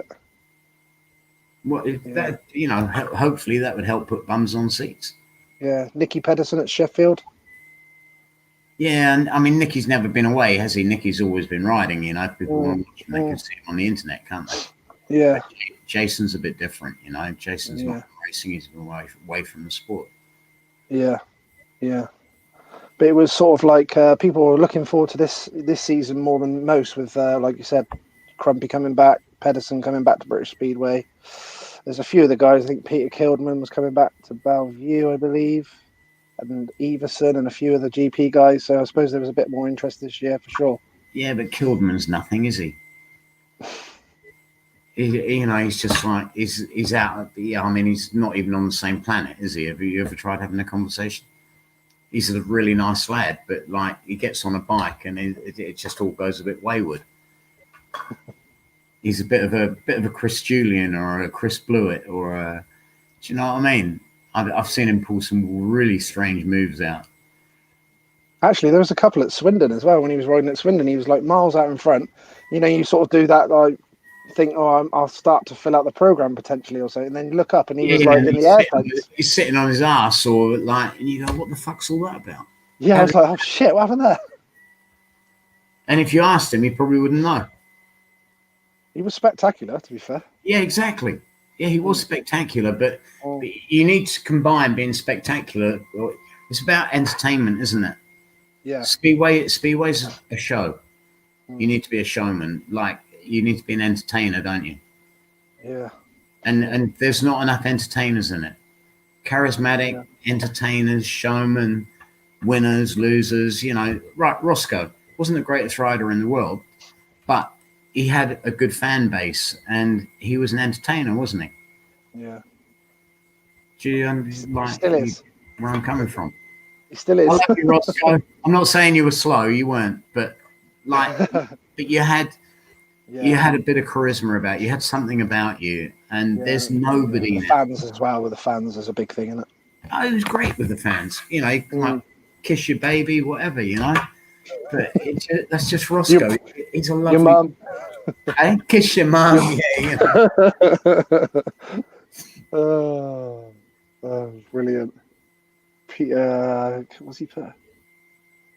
My missus has actually come on as well and put, I can see why you were so excited to do this interview. Great bloke and a great watch. She knows nothing about it all much, really. See, look, there you go, John. Thank you. Still gaining fans now. Well, you have to, don't you? Yeah, of course. You have to say the right things at the right time to the right people. Exactly that. Yeah. And wink at the right time. Wink at the right time, yeah, on cue. David Armstrong put, "Hi John, what did you think of the Bristol track?" Bristol. First meeting at Bristol, I ended up with about 200 stitches in my left arm. I nearly lost my left arm. Bloody hell. Crash on the first corner. I was in front. I think Gresh was in that race, Tormod Langley and Edgar Strangland. And one of them T-boned me. I was in front. One of them, I was going to walk out the meeting. Ollie Olsen, like everybody walked out of the meeting apart from a few. It was I think it was sponsored by the Daily Mirror. There was probably 30,000, well, however many people you could fit into that stadium was in that stadium. Plus it stopped the motorway that was overlooking the stadium at Eastville, and people were watching from the motorway bridge. Wow. And the track was so disgusting. We were walking around it before the meeting. There was, I think Peter Thorogood maybe, or somebody like that. One of the track blokes in the UK was like up to here in a hole on the third and fourth corner, like standing up. Oh my God. And like, all right, boys, we're walking the track before the meeting. Don't worry, it'll be filled in and we'll pat it down. And they're cutting off angle iron in the safety fence that's overhanging the track with a octacetylene set. And if they're not using that, they hadn't got enough, so they were using the big grinding wheels and just going. And all these things had like razor edges to them. Yeah. The track was like that deep and getting deeper by the minute. Jessup, Simo, all these people walked out, and like Simo and DJ, they tried to get all the England boys to walk out. I think, I'm not sure if PC was there as well. And so they came up to me and I said, "Yeah, I'm with you boys." And my dad said to me, "You walk out, my boy. It's the last fucking time I ever come to a Speedway meeting with you. I'll never talk to you again." So, "Okay, Dad, all right. Out in front in the next race, coming out the first turn, somebody nailed me. I don't know who it was. I think it was probably Gresh on one wheel or Langley, one of them. And we all went down in a pile of shit. And my left arm, my chest was hanging open like this. And because it was close to my heart, every time my heart was beating, the blood was going. Ollie Olsen came over and collapsed. They took my bike back to the pits in the bucket of the tractor. And they only had 3 stretchers. So the other 3, like, had hurt their ankles or their knees or whatever. So they all had a stretcher ride. I'm like trying to hold my arm on so it doesn't fall off. And I'm walking and it's like the blood's still going. Oh my God. The doctors up in the bar pissed. They couldn't get the key of the first aid room. They put us straight into the ambulance. I think it was 2 ambulances there. So they've got 4 of us in 2 ambulances. Or I think maybe... I don't know if Tormod Langley didn't have to go to hospital or Gresh didn't have to go to hospital. One of them didn't. About 6 hours later and 180 stitches and microsurgery or whatever, I'd broken my arm across there or fractured my arm there. But it had cut through every ligament in my shoulder and the arm had rotated in the joint. And it actually looked, when I was lying on the ground on the track, I thought I'd lost my arm. It was that bad. It was at such a weird angle. And when I came around, I was in French A Hospital in Bristol. Yeah. And I was in a ward that had, there was 3 blokes in there that had what you call the kites in the sky. You know, the things they write. You know, I think they're birdmen. You know, these fucking you know, the little gliders or whatever they call it. Yeah. They'd had crashes in those. Oh God! I stayed in there about 2 days and I signed myself out. Fortnight later, I rode at Hackney in a British semi-final, and I'm injecting myself with local anaesthetic. As I said to you, a world championship meeting. Oh God, I've got to race. I've got to win. Jesus. So I'm injecting myself in Hackney in my shoulder with the local anaesthetic. And I've got 14 points. Did you? Yeah. And then I rode for England against the rest of the world at Reading about another week later. And then they tried to buy me. They tried to offer me a load of money to go and get me to race at Bristol again. And I wouldn't do it. I told them they could poke it up their ass. But if that meeting had been run today, with that safety fence like that, and that had happened to you then, you'd have got £2 million damages. Yeah, I was going to say lawsuits, everything. Yeah. Crazy, isn't it? Yeah. Some of the things that went on back in that day. Eh? It's crazy, some of the things that went on in them times. Oh no, definitely. You know, but they were blackmailing the riders to make them ride, like Fearman. I can't remember who. I think that wasn't Fearman. It was I can't think the name of the promoter down there. Then Wally Maudsley, maybe. I think, and John Richards. I'm not sure, but it should never have been held. That meeting should have been cancelled. The track was absolutely disgusting. Sorry, but that's the answer to the question. Yeah, I think there's an IKEA bang smack where it was now. There is now, yeah. Big one there, yeah. I never got to see it as a kid, but yeah. Bloody hell. Used to get massive crowds every week, week out. So it's Bristol Pit. Was it Pit Bulls? Bulldogs. Sorry, that's it. Bulldogs. That's it. Pit Bull steady. It was like Phil Crump, wasn't it? And Gresham's and you had Gresh, you had Crump, Tormwood Langley, Edgar Strangland. Yeah. I can't remember who else now, but they were the top riders there. Gresh was good there. Obviously, Crumpy was. Crumpy's good on tracks like that. Yeah. Bit of an handful there. Basil Hull is put. What are your thoughts on Super Simo? Super Simo. Excuse me. Total class act. Smoothest rider in the world. Never ever looked like he was going to fall off a bike, but he did occasionally. Simo, he was in my corner at many big meetings, and when I rode for Kings Lynn, obviously he was the promoter stroke team manager there. Yeah. And I had a lot of respect for Simo, nothing but respect. And really good guy. Someone's put, are they right in thinking that you didn't like Ipswich Speedway? No, I didn't like Ipswich. Never made any bones about it. But they've changed the track now. I'd love it now. Yeah, they've changed it quite a bit, haven't they? It was another one. It was like a bit like Wolverhampton. I didn't like Wolverhampton very much. I had a lot of good meetings there, but I didn't like it that much. Yeah. But it wasn't so much I didn't like Ipswich. It was just such a poxy drive. Yeah. I'd rather drive to the M25 and all that, wasn't it? Eh? It was all around the old M25 and all that. Yeah, and it was a shite journey. You know, I mean, really bad. I literally would rather drive to the Czech Republic to race. And that's no disrespect to Ipswich. I've got a lot of good friends in Ipswich, but Ipswich was not my thing. Oh, Helen Ford's come on. Hi, John. Appreciate the comment about the promoters. I see Joanne is doing a great job with your hair. Regards from France, Matt Ford. Thanks for coming on, Matt. Thank you, Matthew. Thanks, John. Everyone's still mentioning the book again. Everyone wants a book, John. Yeah, I bet they do. Who's going to pay for the lawsuits? I was just about to say. Yeah, but the trouble is, but can they? Because it's the truth. Yeah, exactly. I really don't think they could, because it's you're telling the truth. Yeah. But you'd have to substantiate it, probably. Yeah, for sure. It'd be a great film. It'd be a better film than a book. Yeah, you could get away with it in the film a bit more. Yeah, of course you could. especially these days, isn't it? With all these things they got. Someone put Malcolm Trent put JD. What did you think of Henke Gustafsson? Henke, another very talented. Kelly Moran, Sean Moran, Henke Gustafsson, same mold. Yeah. And unfortunately, same habits off the track. Just too much alcohol, you know. Okay, maybe that was why they rode or were as good as they were. Maybe it was something to do with the alcohol, the alcohol content in the body. Yeah. Just, really talented riders, such natural talents. Mm.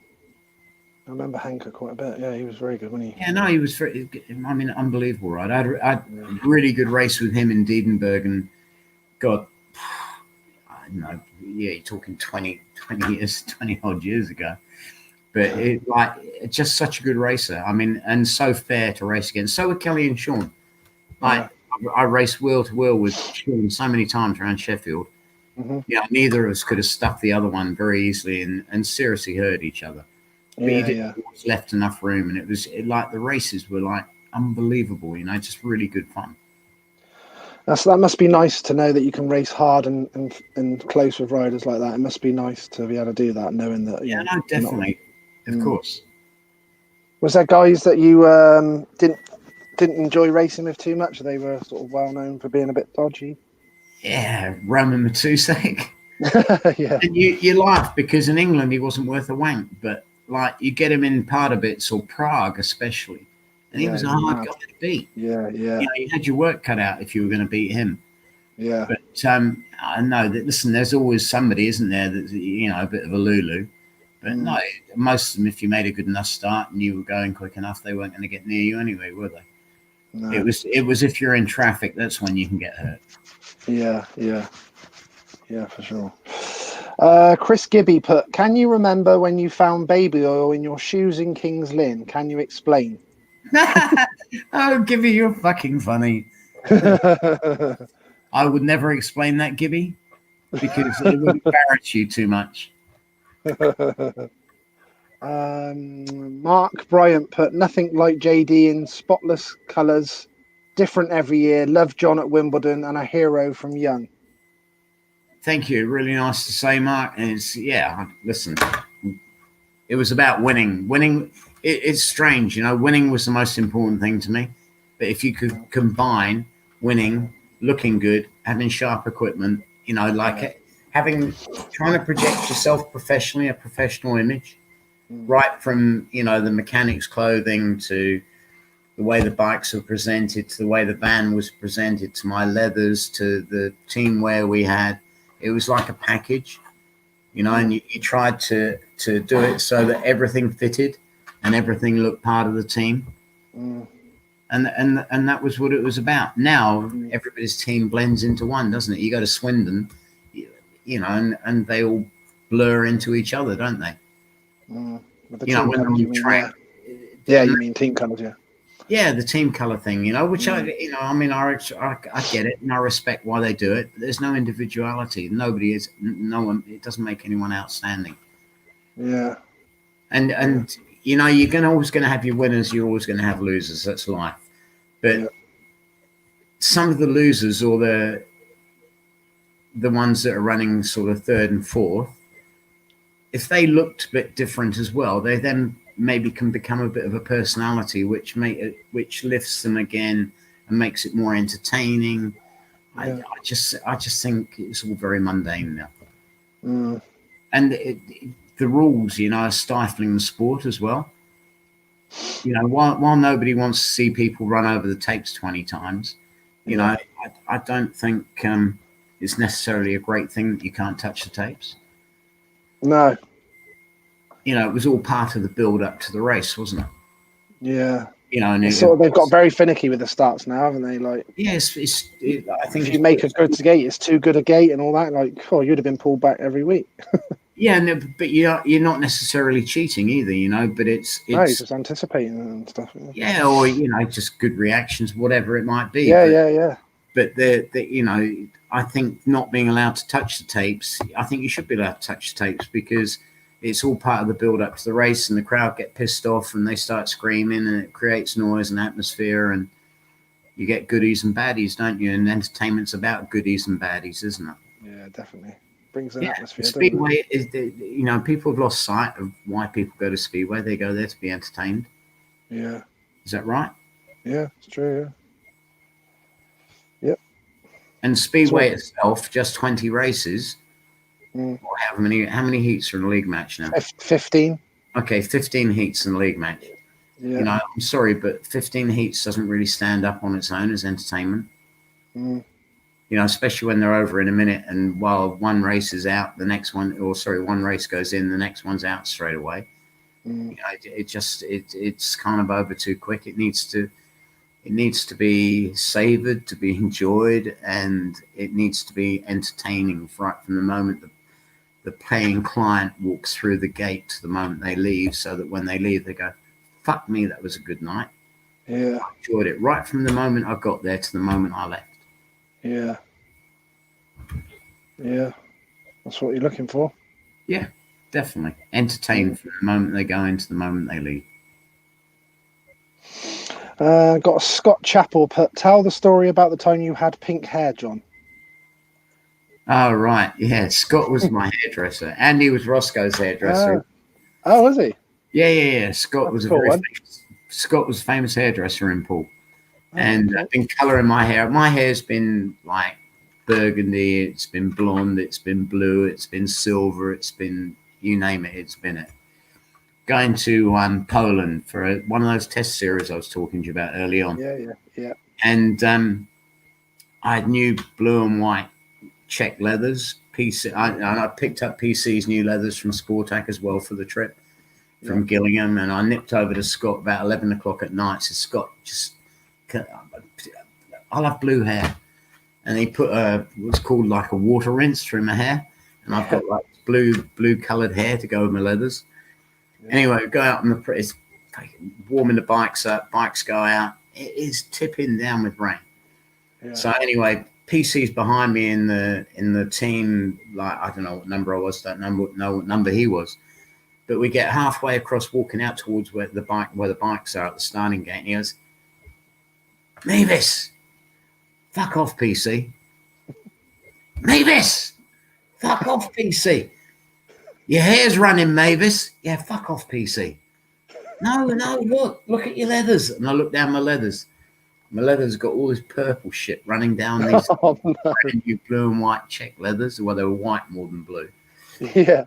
And like everyone's fucking pissing themselves with laughter. It's like, and it was just not funny. It was not funny. Well, I didn't think it was. PC thought it was, but he's a northern twat. Very talented northern twat, but he's a northern twat and a very good friend. I'm actually going to be speaking to arrange one with Chris Morton. Did you get on with Chris Morton? What thoughts of Chris Morton? I remember. Oh, God, he's such a wanker. I'm serious. No, he's a really good bloke. You had me then. Sorry? You had me then for a second. Yeah, I was like, oh, we're losing the internet here. No, he's a really, really good guy. Yeah, he'll do you a really good interview. He'll be politically correct though, which is a posh name for boring. Yeah. Yes. Will I get some honesty out of Chris? Will I? No, yeah, you would definitely. Yeah, definitely. But he won't swear in public. No. But a lot of people normally start out not doing it, and then that goes by the end. Yeah, no, people get to feel comfortable, don't they? So. Yeah, of course they do. Warm up, as it were. They open their mouth and the brains fall out. Yeah. Mike Holding has put, "I remember you coming to Weymouth testing when my father was there with Harry and Cyril running it." Yeah, I remember that. Yeah, I used to go down there testing. It was a sensible thing to do. If you have a facility, why not use it? And it didn't mean to say I'd go down there 7 days a week. I couldn't, but I'd go there, as often as I could testing. And yeah, I remember that. I remember Mike, and I remember his dad, and I remember Cyril as well. And obviously, I remember my dad too. Yeah. Roscoe's come on. What's he said here? Hold on. Here we go. Roscoe put, "You can't be a character anymore as you're not taken seriously, Jono. was probably the last of the dying breed. Who Jono was? He's saying you, I'm presuming. Oh, me. Oh, Jono. Is he talking about Steve Johnson?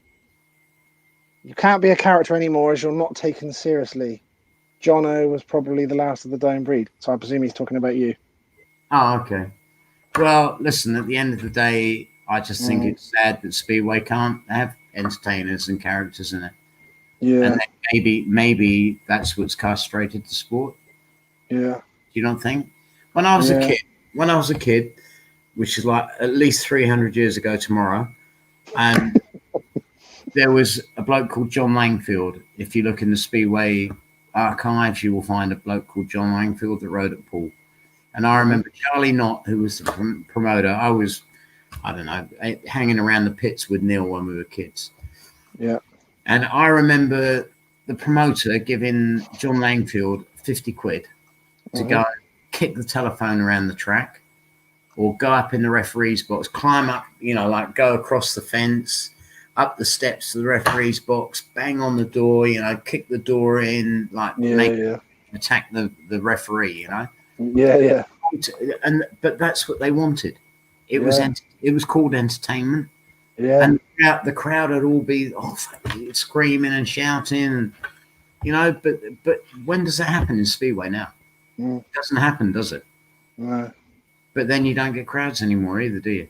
And then weirdly, when you get a bit of controversy sometimes, then everyone's sort of more excited to go again the next time and stuff like that, don't they? It's just how it works. But nowadays they'll find the rider and so they won't do it again. Whereas then the promoter would pay the rider 50 quid to go and do it. Yeah. And that's like paying somebody probably 200 quid now. Yeah. That's what's wrong with Speedway. It needs stage managing. There you go. It seriously does. I mean, some of the GPs are very, very good. I think I don't watch all of them, but I'll watch and see how Jason's getting on. And listen, I think some of them are quite good. But then some of them are absolute crap as well. Just telling the truth. Someone actually just Michael McCormick put the GP killed British Speedway, sadly. The one-off world finals time. No, what do you think? The GP did not kill British Speedway. British Speedway killed British Speedway. Yeah. It's not dead yet, but British Speedway is killing British Speedway. Nobody else. You cannot blame anybody else. The GPs are good for Speedway because it gives them television coverage. It makes the sport. For a young rider going to see a potential sponsor, he can cite that as what he wants to be and who he wants to be and the coverage that you would get in 5 years' time when I get there. And he can sell that to a sponsor as kind of, that's the dream. That's the ultimate goal. Yeah. But I think Speedway, you can't blame the GPs for killing Speedway because the GPs are just an evolution. Speedway has to evolve. And unfortunately, in England, it hasn't evolved. But the GPs have evolved. The Polish League has evolved, and they're both successful. So who's got it wrong? Yeah, you tell me. I'm not saying I agree with it, but I'm saying who's getting the big crowds, who's got the big sponsors, who's got the TV coverage. It certainly has not England, is it? No. Like you said, it's such a shame because in them years, like the heyday we were talking about, literally, we had 20 English guys that would literally go anywhere and be the top riders everywhere. Yeah, exactly. You had 20 British riders that were capable of going anywhere in the world and beating any other world-class rider. And you couldn't say that now. You haven't got fucking 3. Well, you haven't, have you? You've got 2. Well, you've got 2. Ty and that other lad. But that's Lambert. Yeah. And that's what's so wrong. Oh, Roscoe's come on and put he did mean Steve Johnston, Jono. Yeah, Jono was a character. Yeah, he was a great character, for sure. But he wasn't a 10.5 point average character, was he? He'd be in the bar getting pissed with everybody. And there has to be a line. You have to draw that line it's a bit like the imaginary line for the psychology. And again, that line you don't cross over that line. you know, and, and Jono didn't know where that line existed, did he? Am I right or wrong? I think there was quite a few like that, though, wasn't there? Yeah, there was, but you know, Yeah. okay, Kelly, Sean, Yeah. Henker, Yeah. you know, but they were a lot more talented than Jono. But Jono was a character. Jono was a personality. Yeah. 100%. Oh God! Peter Loader has put Frank Ebden. Isn't that a referee, if I remember rightly? He was a referee. Frank Ebden was actually he was actually a very good referee, but he was a twat. But I actually liked him. I mean, I know he even got threatened by riders, probably got beaten up occasionally. I don't know, you know, but he would. The worst thing with him was he'd be banging the 2-minute button as soon as one race came in. He'd want them out again for the next race, and I honestly think that's wrong for Speedway, for people to feel they've had value for money when it's like it was almost like he had to get the meeting over by before it had begun. Yeah. And when you've paid, you know, people have paid their hard-earned wages to go to watch that meeting, and they kind of pass themselves coming out on the way in, it all seems a bit of a waste of money, and they can't quite remember what happened because one race blurred into the next. I don't think. I mean, Frank Ebden was. He made some harsh decisions. He wasn't Michael's favourite referee. I know that. Oh yeah, I've seen that on YouTube actually. Yeah. He was the referee at Ipswich that night with Michael turned on the track. Well, he didn't turn around on the track, but where he said the event that he got penalised for. Yeah. Which was wrong. Yeah. But then there were certain people in high places that didn't like Michael. Yeah. And that's you know, it shouldn't be like that either. No. You know, the punishment should fit the crime. Yeah. Yeah. Anthony Sams put, what was your best memory at Poole, John? My best memory at Poole? My best memory at Poole. I think probably when I was 16, winning my first ever race. My first ever professional race. That was probably my best memory at Poole. I had a lot of great memories at Poole, coming there and winning with Reading. Having some great last heat deciders. You know, when I was riding for Poole and winning, I won the last ever meeting there when they closed down before they reopened. That was a great experience. Been there with Wimbledon and beat Poole. That was always a good experience. And with Swindon, I just loved riding at Poole. You know, I had a lot of good experiences there. I remember after I won the last meeting when Fearman and Chandler were promoting there, and I won the farewell. It was a big open meeting. Yeah. And I'm signing autographs by where you go down the little slope towards changing rooms. Yeah. And these blokes started I'm signing autographs for kids, and these blokes started taking swings at me. Like telling me I'm the biggest wanker in the world because I won the meeting and it's my fault. Everything's my fault. I'm just like laughing. Okay. Jesus. Just some people are strange. Yeah, there's plenty of them. Did you used to have any superstitions, John? Me, yeah, loads. Go on. Yeah, every sportsman has superstitions. Yeah. I had the same football socks that I wore for years under my leathers. Yeah. And there was one that had a hole on the, and I think it went always on my left leg, and it had a hole up towards the top, and I had to put the right sock on first, then my left sock, and you always hung on use the same pegs at all the tracks, unless something terrible went wrong and you had a shit night, and then you'd use a different peg. So probably at Ipswich, I probably changed pegs quite regularly. Yeah. Yeah. You didn't like Ipswich. No. And John Berry was, I had moments with John Berry. Did you collide with him a few times then? Yeah, a few times. But he was a very, very good promoter.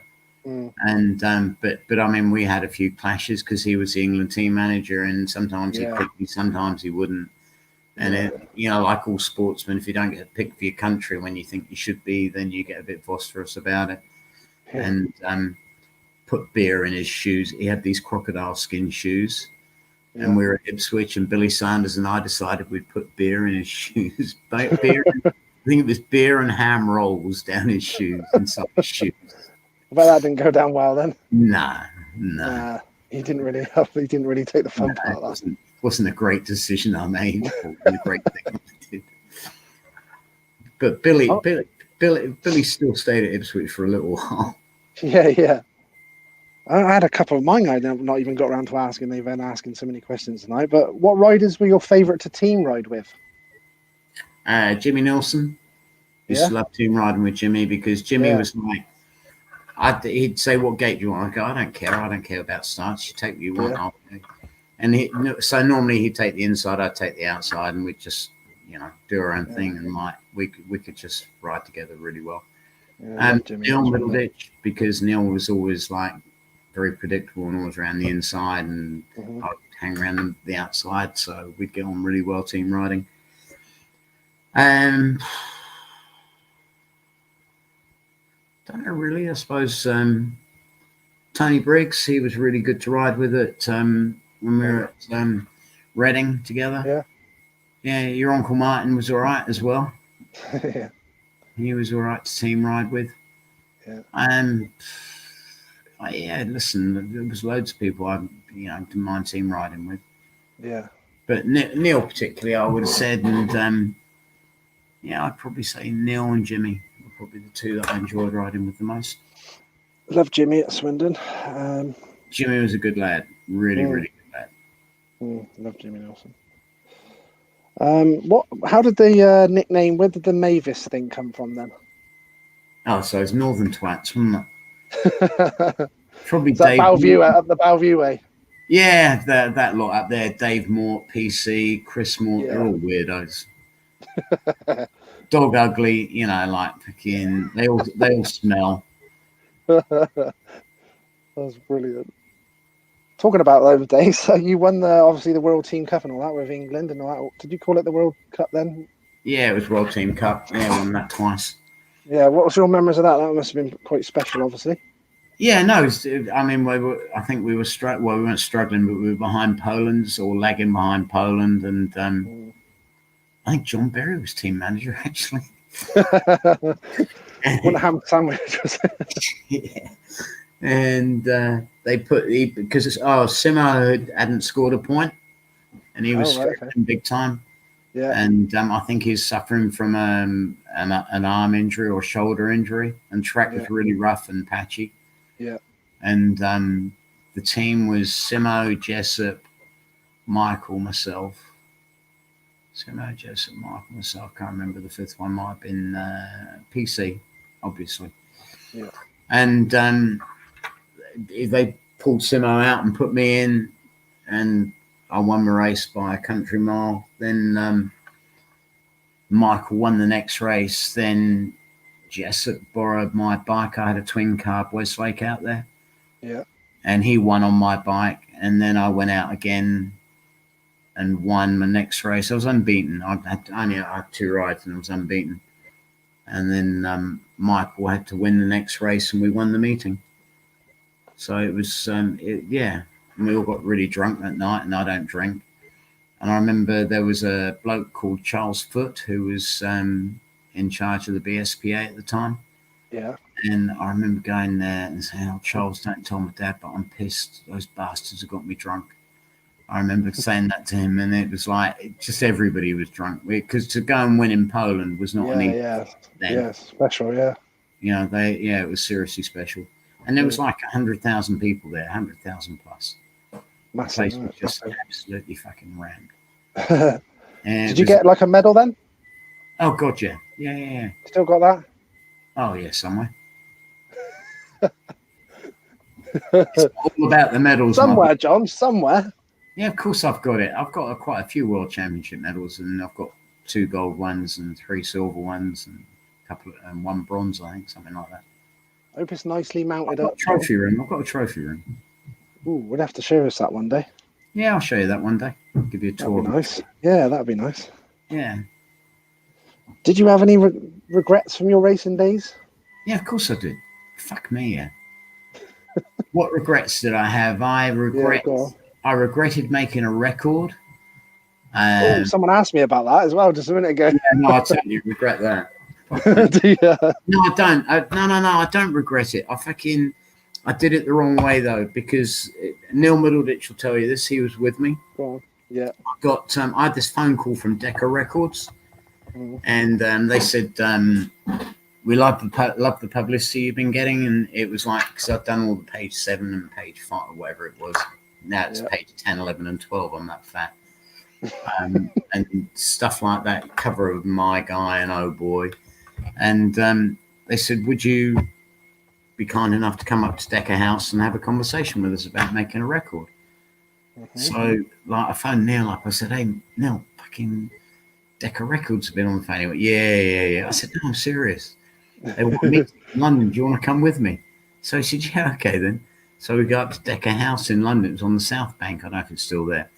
Yeah. And we sat in this big plush office, and this bloke came to see us, and they said, we like the publicity beginning. Would you consider making a record? Obviously, we want you to have singing lessons and do it all properly if you're going to do it. And we think we could do something with you if you fancy doing it. So I'm like, yeah, why not? Fuck me. Yeah, exactly.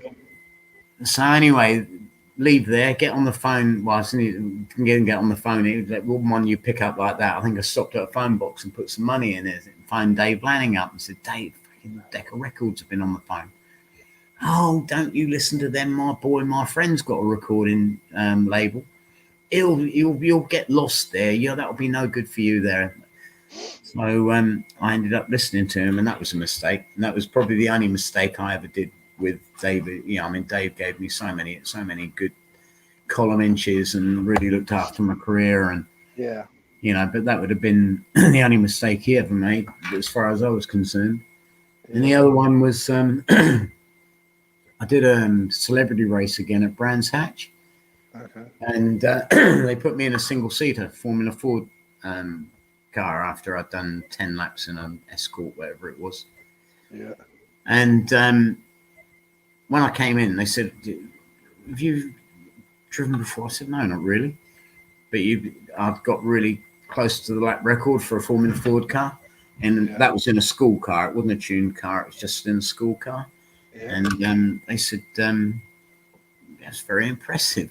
Anyway, I had a phone call from Unipart, who were running a Formula 3 team. And they wanted to send me to some racing school in France. I can't for the life of me think what it was called, but it was the racing school in France.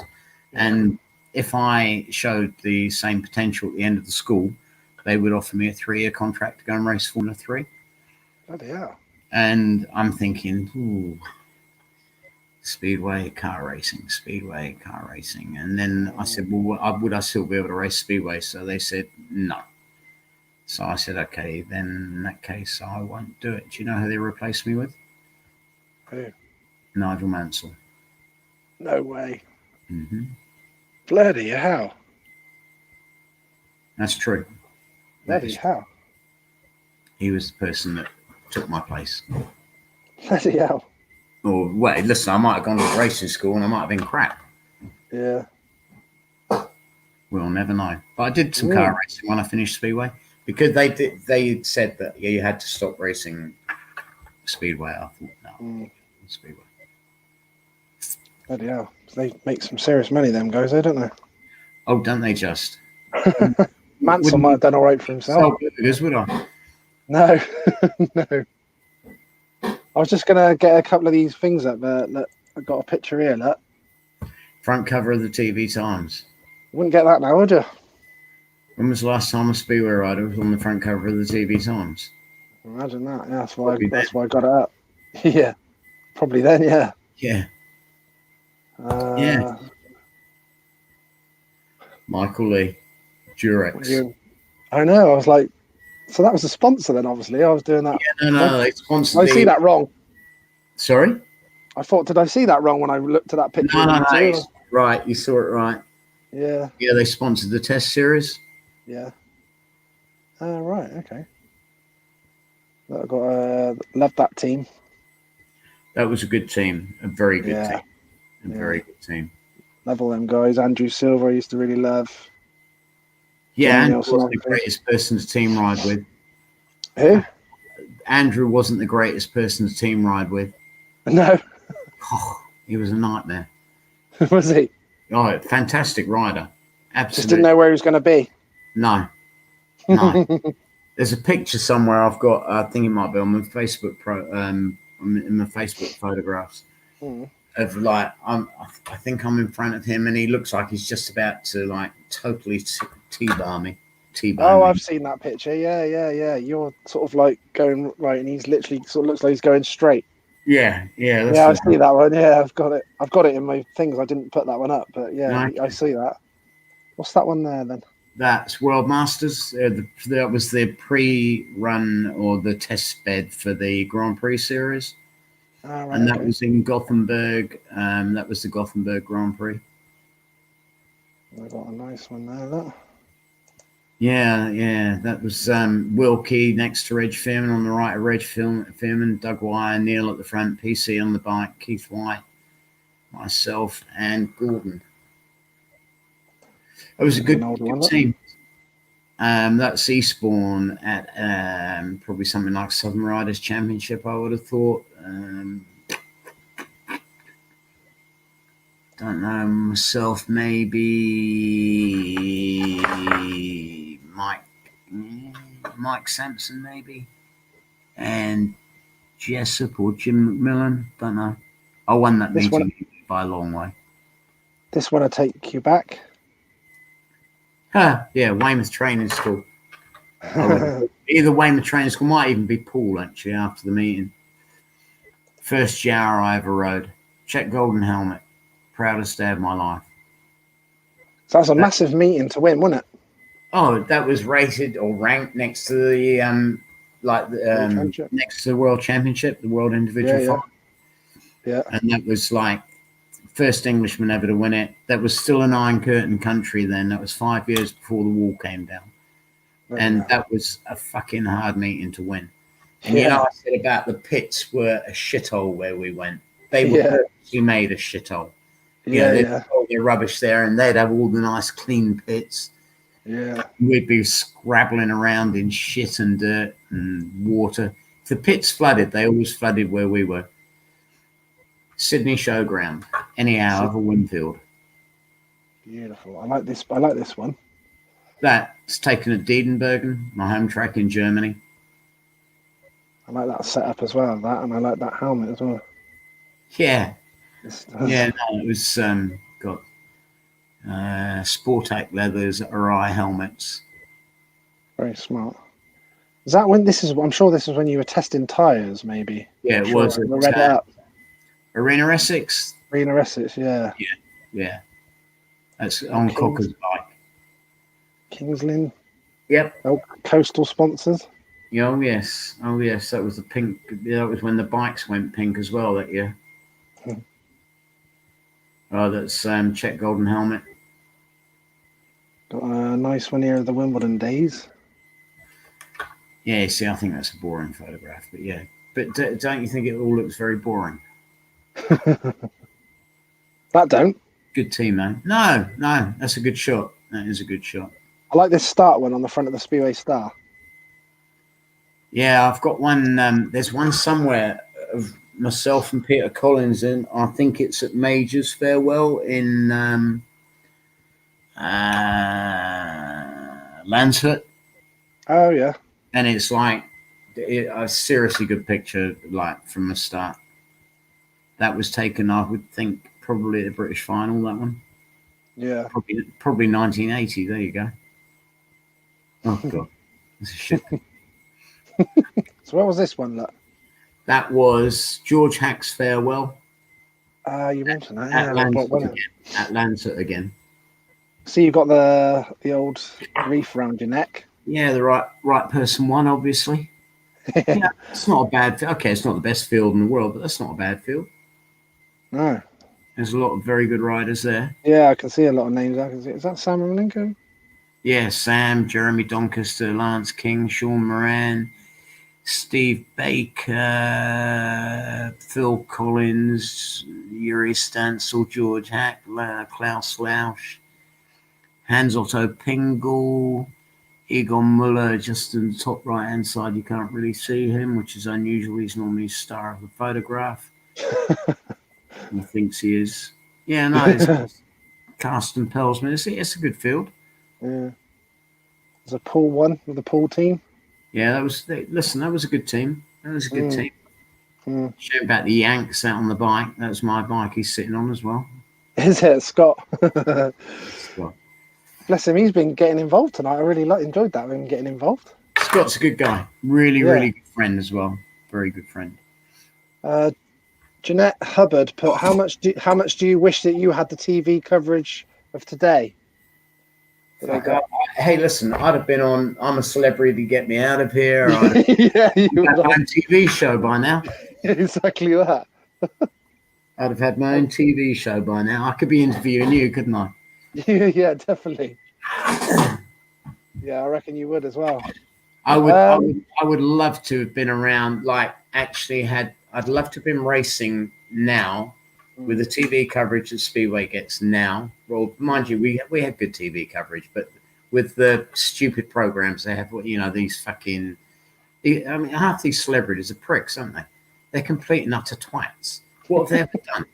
Been on I'm a Celebrity, Get Me Out of Here, or they're YouTube stars, aren't they?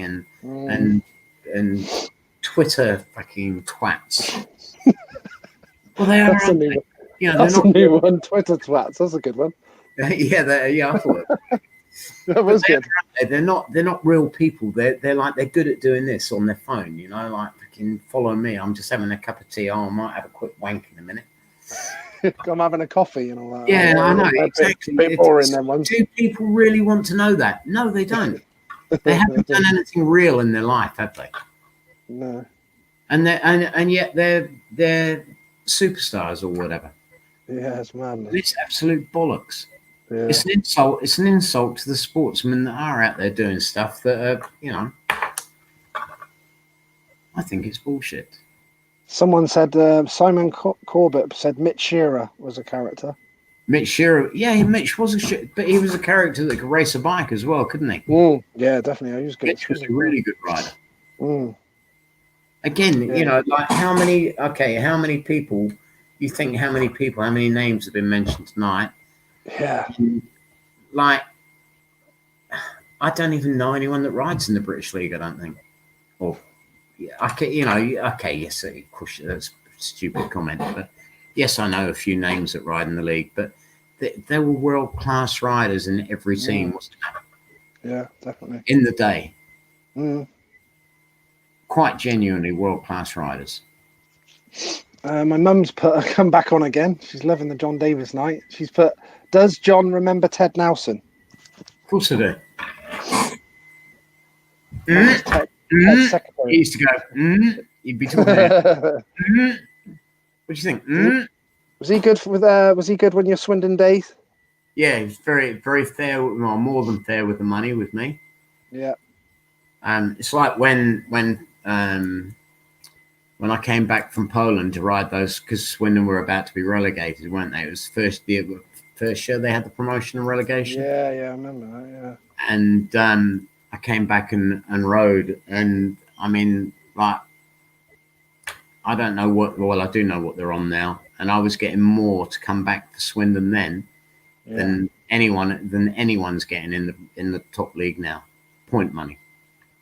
Oh, right. 18-point maximum first meeting back. It's like that wasn't too bad then. No. But I know what they're getting now, and I know I was getting way more than that then. Wow. Someone's put, what do you think of Steve Schofield? Peter Graves put. Sco was a fantastic grass track rider. Great round pool. Very, very good rider at pool. But very often struggled a bit away from home. Yeah. But he was Scully ended up riding for my old team in Poland, in Gdansk. And no, this guy's a lovely guy. Very, very, very nice guy. Because my mum just commented again. She put, "Oh my God, John, don't set Lee Ashby off on regrets." So basically, the story is 16 years old. I'd been racing motocross for a few years, went to Swindon. Obviously, you know the history of Dad and Martin. I went and had a go. I had the Ashby levers on, took to it straight away. They wanted to sign me, John, and my mum said no because she was secretary to Ted. Oh, really? So she ruined my speedway career. No, she maybe saved your life.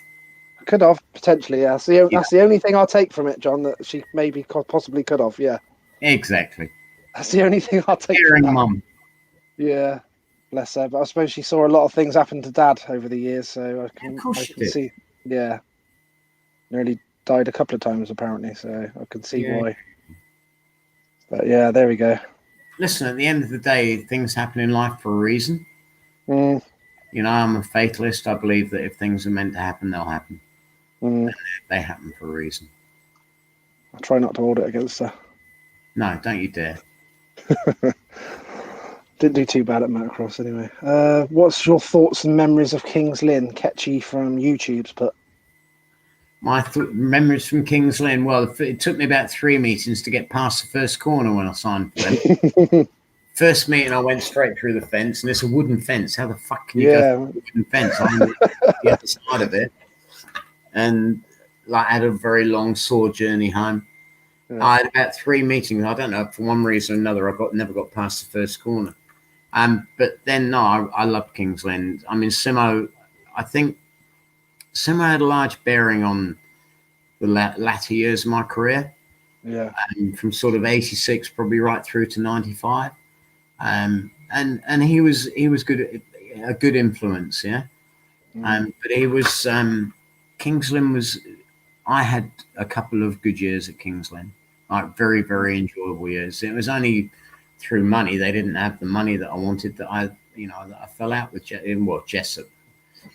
Not that I had a lot of time for Dave Jessup. Listen, there's nobody in Speedway I really hated. Yeah, Rich Fearman, but. Dave Jessup came on or replaced Simo, and I think I held that against him, and he tried to renegotiate the contract with me, and I refused to do it. Yeah. And so, why would I want to stay when, you're made to feel unwanted? There's no point. Yeah. And, if you don't want to pay me, then obviously I don't really want to be here. It's quite simple. Yeah. But Kings Lynn, we had a really good team there. Richard Knight, myself, Lance King, Bo Peterson, and Stephen Davies. I can't remember who the last two were, and they're going to be really pissed at me. I can't remember. But no, it was a really good team. It was a fantastic racetrack, and it had some great supporters. And the lady that Gibby was telling me about with the baby all in the shoes. And ring a bell from Kings Lynn. I'm not quite sure how, but I think we used to stay at this gay fucking house at Kings. Right. First time at Kings Lynn, right? This is probably I've got past the first corner now, and I've signed for Kings Lynn. I'm like going really well. Yeah. So we decided we had to stay up there overnight. I don't know why. We were racing somewhere else on the Sunday. Normally it would be straight back to Heathrow, and I'd get onto an early or a very late or a very early flight the next day and go and race abroad. Anyway, we're staying up there on the Saturday night. And somebody had recommended this guest house. It was supposed to be a really nice guest house. So we knock at the door. There's me, Phil, and Gibby. That's Chris Gibb. Yeah. This bloke answers the door, leopard skin fucking thong. It's not funny. Leopard skin thong. Sounds funny. Actually, it was funny. Gay. Oh my God. I mean, that was just typical of Kings Lynn. It was just like, it was off the wall. We ended up going back there voluntarily. Yeah. Every time we stayed at Kings Lynn, we'd go and stay there because it was like the best breakfast you could have. one, one, one week they let Gibby into their room totally accidentally. And I think that was maybe he was saying about the baby oil. I'm not sure if there were bananas were involved or not, but he didn't sit down very comfortably on the way home. He wanted to lie down all the way home. I don't know why. No, it was just a really nice, like even there, it was like the gayest, campest fucking place you could ever stay. Yeah. It was just really fun, We just had a good time wherever we went, and they were, they didn't, apart from playing around with Gibby one evening, they didn't really bother the rest of us. It was all right. Gibby's going to be sending you a message in a minute. Yeah, actually, I did see a message about some leopard pants, so that must be what he was going on about as well. He was trying to get out of the coat. Yeah, look, Pete's just come up with a comment. Look, Peter, he's put, he always wanted to be James Bond 007. Yeah. About the movie. Oh, yeah, that's one regret I've got. I wasn't 007. Yeah, that would have been good. Yeah. We better let John go. It's been 3 hours, John. Oh, hello. Hey. Dennis Sagalos has come on and said, looking good, JD. Siggy, how you doing, dude? Last time I saw Siggy was at the Golden Helmet 2 years ago in Czech Republic. Oh, I love Dennis Sagalos. He was a great rider as well. Absolutely outrageous rider. He was so good. Yeah. Do you remember that picture of him, that really famous picture where he's on one wheel coming off the corner? Yes. In the middle of the corner. Really, really good photograph in his red, blue and white leathers. It was great when all the Americans were over in that era. They were all colourful, quality riders, weren't they? Okay, the British Speedway. How many people went to the races then? Stadiums were full, weren't they? Or very healthy crowds anyway. Yeah. But why? Because you had Speedway was entertaining. Yeah. And you had entertainers, like Siggy, the two, Kelly and Sean, Brucey, Scott. Oh, amazing. Yeah. Absolutely unreal riders. Yeah. And now they're talked about still now, says it all as well. Yeah, of course. They were legends. Absolute legends. Just a shame about Steve Gresham. He'd like to kill you at Bristol. Yeah, he'd like to kill me at Bristol. I got Kevin Smith. He's put, great interview, JD. Haven't laughed so much in ages. Learnt a lot from you on the Tour of Oz as a teammate at Poole, but bloody hated racing with you as a teammate. I know. Smelly and I could never get on to riding together. We always got in each other's way. Yeah. Got in each other's way. It's just one of those things, like we couldn't race together. Yeah. And Kevin and I roomed a lot together out in Australia. He always had fucking Kit Kats on him. Did he? Kit Kat. And he could eat a Kit Kat. He could peel it and eat it with one hand. That's brilliant. It's not a bad thing, though. No, it's not a bad thing. No, I'm not knocking it. I'm not knocking it. But that, again, another really talented young English rider. Kevin was so talented. Like I put Kevin as good as Cocker. But never quite realised what he should have done, because he was too into his jet skiing and his boats, and he lived in the wrong place. But had all the talent in the world and more. Dennis Sagalos, he's put, all good, mate. We sure had some fun. Yeah, we did. About time you came back, Siggy. Why don't we go this year or next year? Sorry, maybe in 21 we should go back out there. Dennis actually spoke to me and said he would do an interview as well, so that'd be a good one, wouldn't it? Well, there you go. Maybe we should get an England America interview series going, and you could have Gresh, you could have Scott, you could have Bruce Pennell, you could have Siggy, Schwartzy, Peter Collins, me, Neil, Chris Mort, and Dave Mort. There you go. There we go. Across the table. That's the plan, John. That's ridiculing each other. Yeah. Stories on each other when it can't do any harm now. Yeah, you all come. Yeah, exactly. You all come onto the comments on each other's ones like they seem to have done to you tonight. I could just imagine you writing some. Yeah, he's put, let's do it.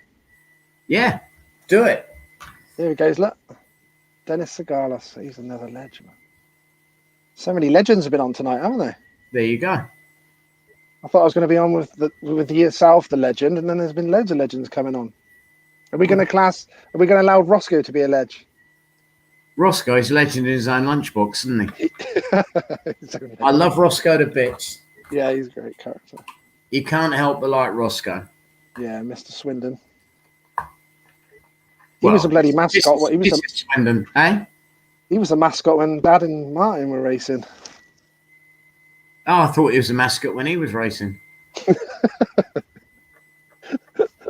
Oh, you killed him. Uncle Martin was a good racer. Yeah. He was a top dog.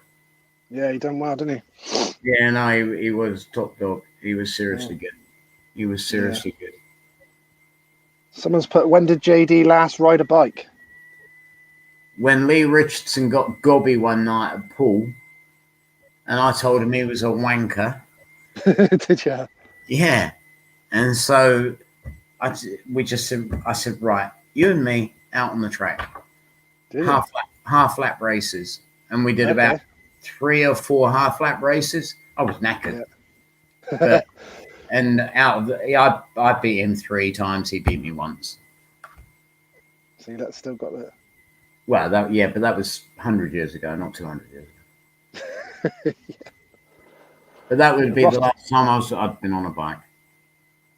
I hope that's a peace sign, Roscoe, not the finger sign, is it? Is that the peace sign with them 2 fingers, or? I'm hoping that's the peace sign. We'll pretend it is. Yeah, we love you, Roscoe. Is that the peace sign or the up? Yeah, I don't know. I like to think that's the right way around. I don't know. Everyone's put. My mum's asked, "How old are you tomorrow, John?" 38. Earlier. He's sizing you up. Yeah. 38. Yeah, that's what we said earlier, wasn't it? You actually came up with the same number earlier as well. So. Well, there you go. Good memories. Oh, brilliant! What some memories we've gone through tonight, John. I was loads more, but they're not really. You know, we haven't reached the watershed time yet. So. Dennis has put, got to get back to work. Great to see you guys. Lovely. Thanks for coming on, Dennis. I'd love to get an interview with you. So we'll sort that out, like this American GB face-off. The face-off. The retired dog off.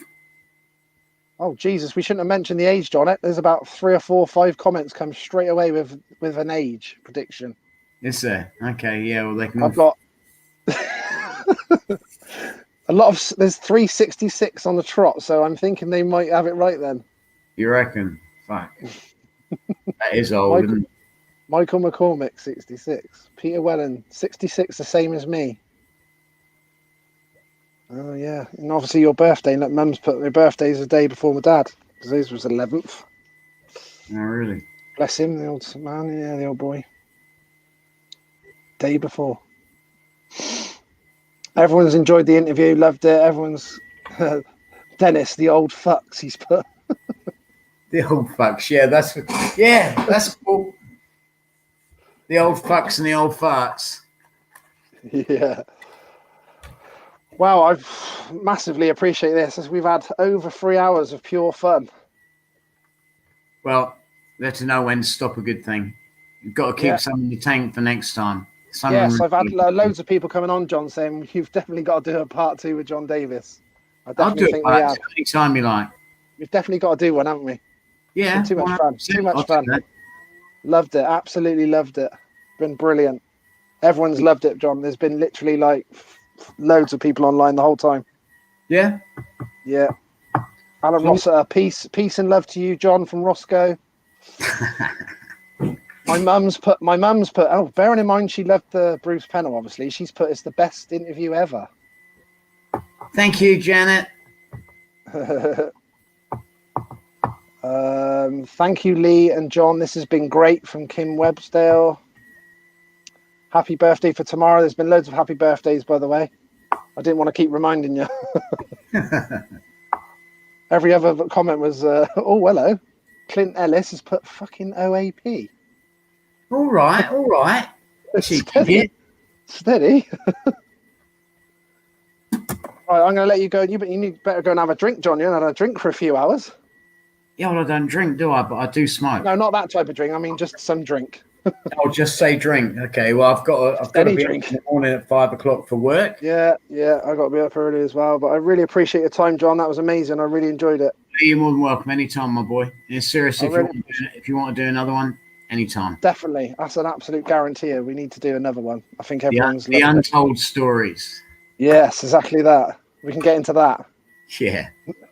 I appreciate that, John. Thanks ever so much. Not a problem. You take care, yeah? And you take it easy, John, and all the best for tomorrow. Happy birthday, buddy, in a couple of hours. Thank you, Lee. Take care, mate. Take it easy. Thanks, John. Take it easy. Thanks, mate. Bye. What a man. What a man. What a man, Mr. John Davis. What an interview that was. I did tell the missus before I came on, she was like, I don't understand why you're so excited about this. I said, well, he's definitely going to say what he thinks, that's for sure. Richard Knight, well done, JD. Respect, keep well. Richard Knight, that's another one I'd love to get. Another interview I'd love to do. Richard, I'll have to get hold of you. Best evening for a long time, Kevin. Thanks, mate. Thank you, Lee. Good on you, JD. What a legend he is. I'm pretty sure most of us knew that he was going to say it how it was, which he certainly didn't let us down on that, did he? Wow. Don't forget, I'm not resting yet. I got Mr. Paul Hurry tomorrow night, 7 o'clock. If ever you guys want to tune in, Speedway fans, that should be another good one. And then I'm going to give the missus a night Wednesday night before she kills me. And then then I'm doing Jake Nichols, motocross rider, star British rider on Thursday. And then I'll keep you updated from them. But as you just heard, John Davis said he'll do a part 2 with me. Definitely got to do that. What a legend he is. Great show. See you at Matterley. Yes, Paul. Quality interview. Thought I was tuning in for an hour. Where's the time gone? Yeah, I know, Steve. Steve Bundy. Wow. 3 hours and 15 minutes. I ain't even had no tea yet. Jesus Christ. Oh, I hope the missus is still in the other room. Top man as well. It's his birthday tomorrow, so he's 38 apparently. Oh, my missus has actually messaged and said she loved it, so it must have been good. Hopefully she don't tell me to get stuffed in a minute when we say what we're having for tea. Thanks, Phil. Great interview. Thanks very much. Another cracking interview. Thank you very much. Yes, thanks, Lee. What a character. Great. I think it's your best one, Lee. Awesome, a legend. Lee, you're a star. Great show. Thanks, Barney. Thanks for coming on again, Barney. Top man. Another legend there. Brilliant, Lee Ashby. Mothers. Yeah, but you're biased, Mum. And laughed and cried.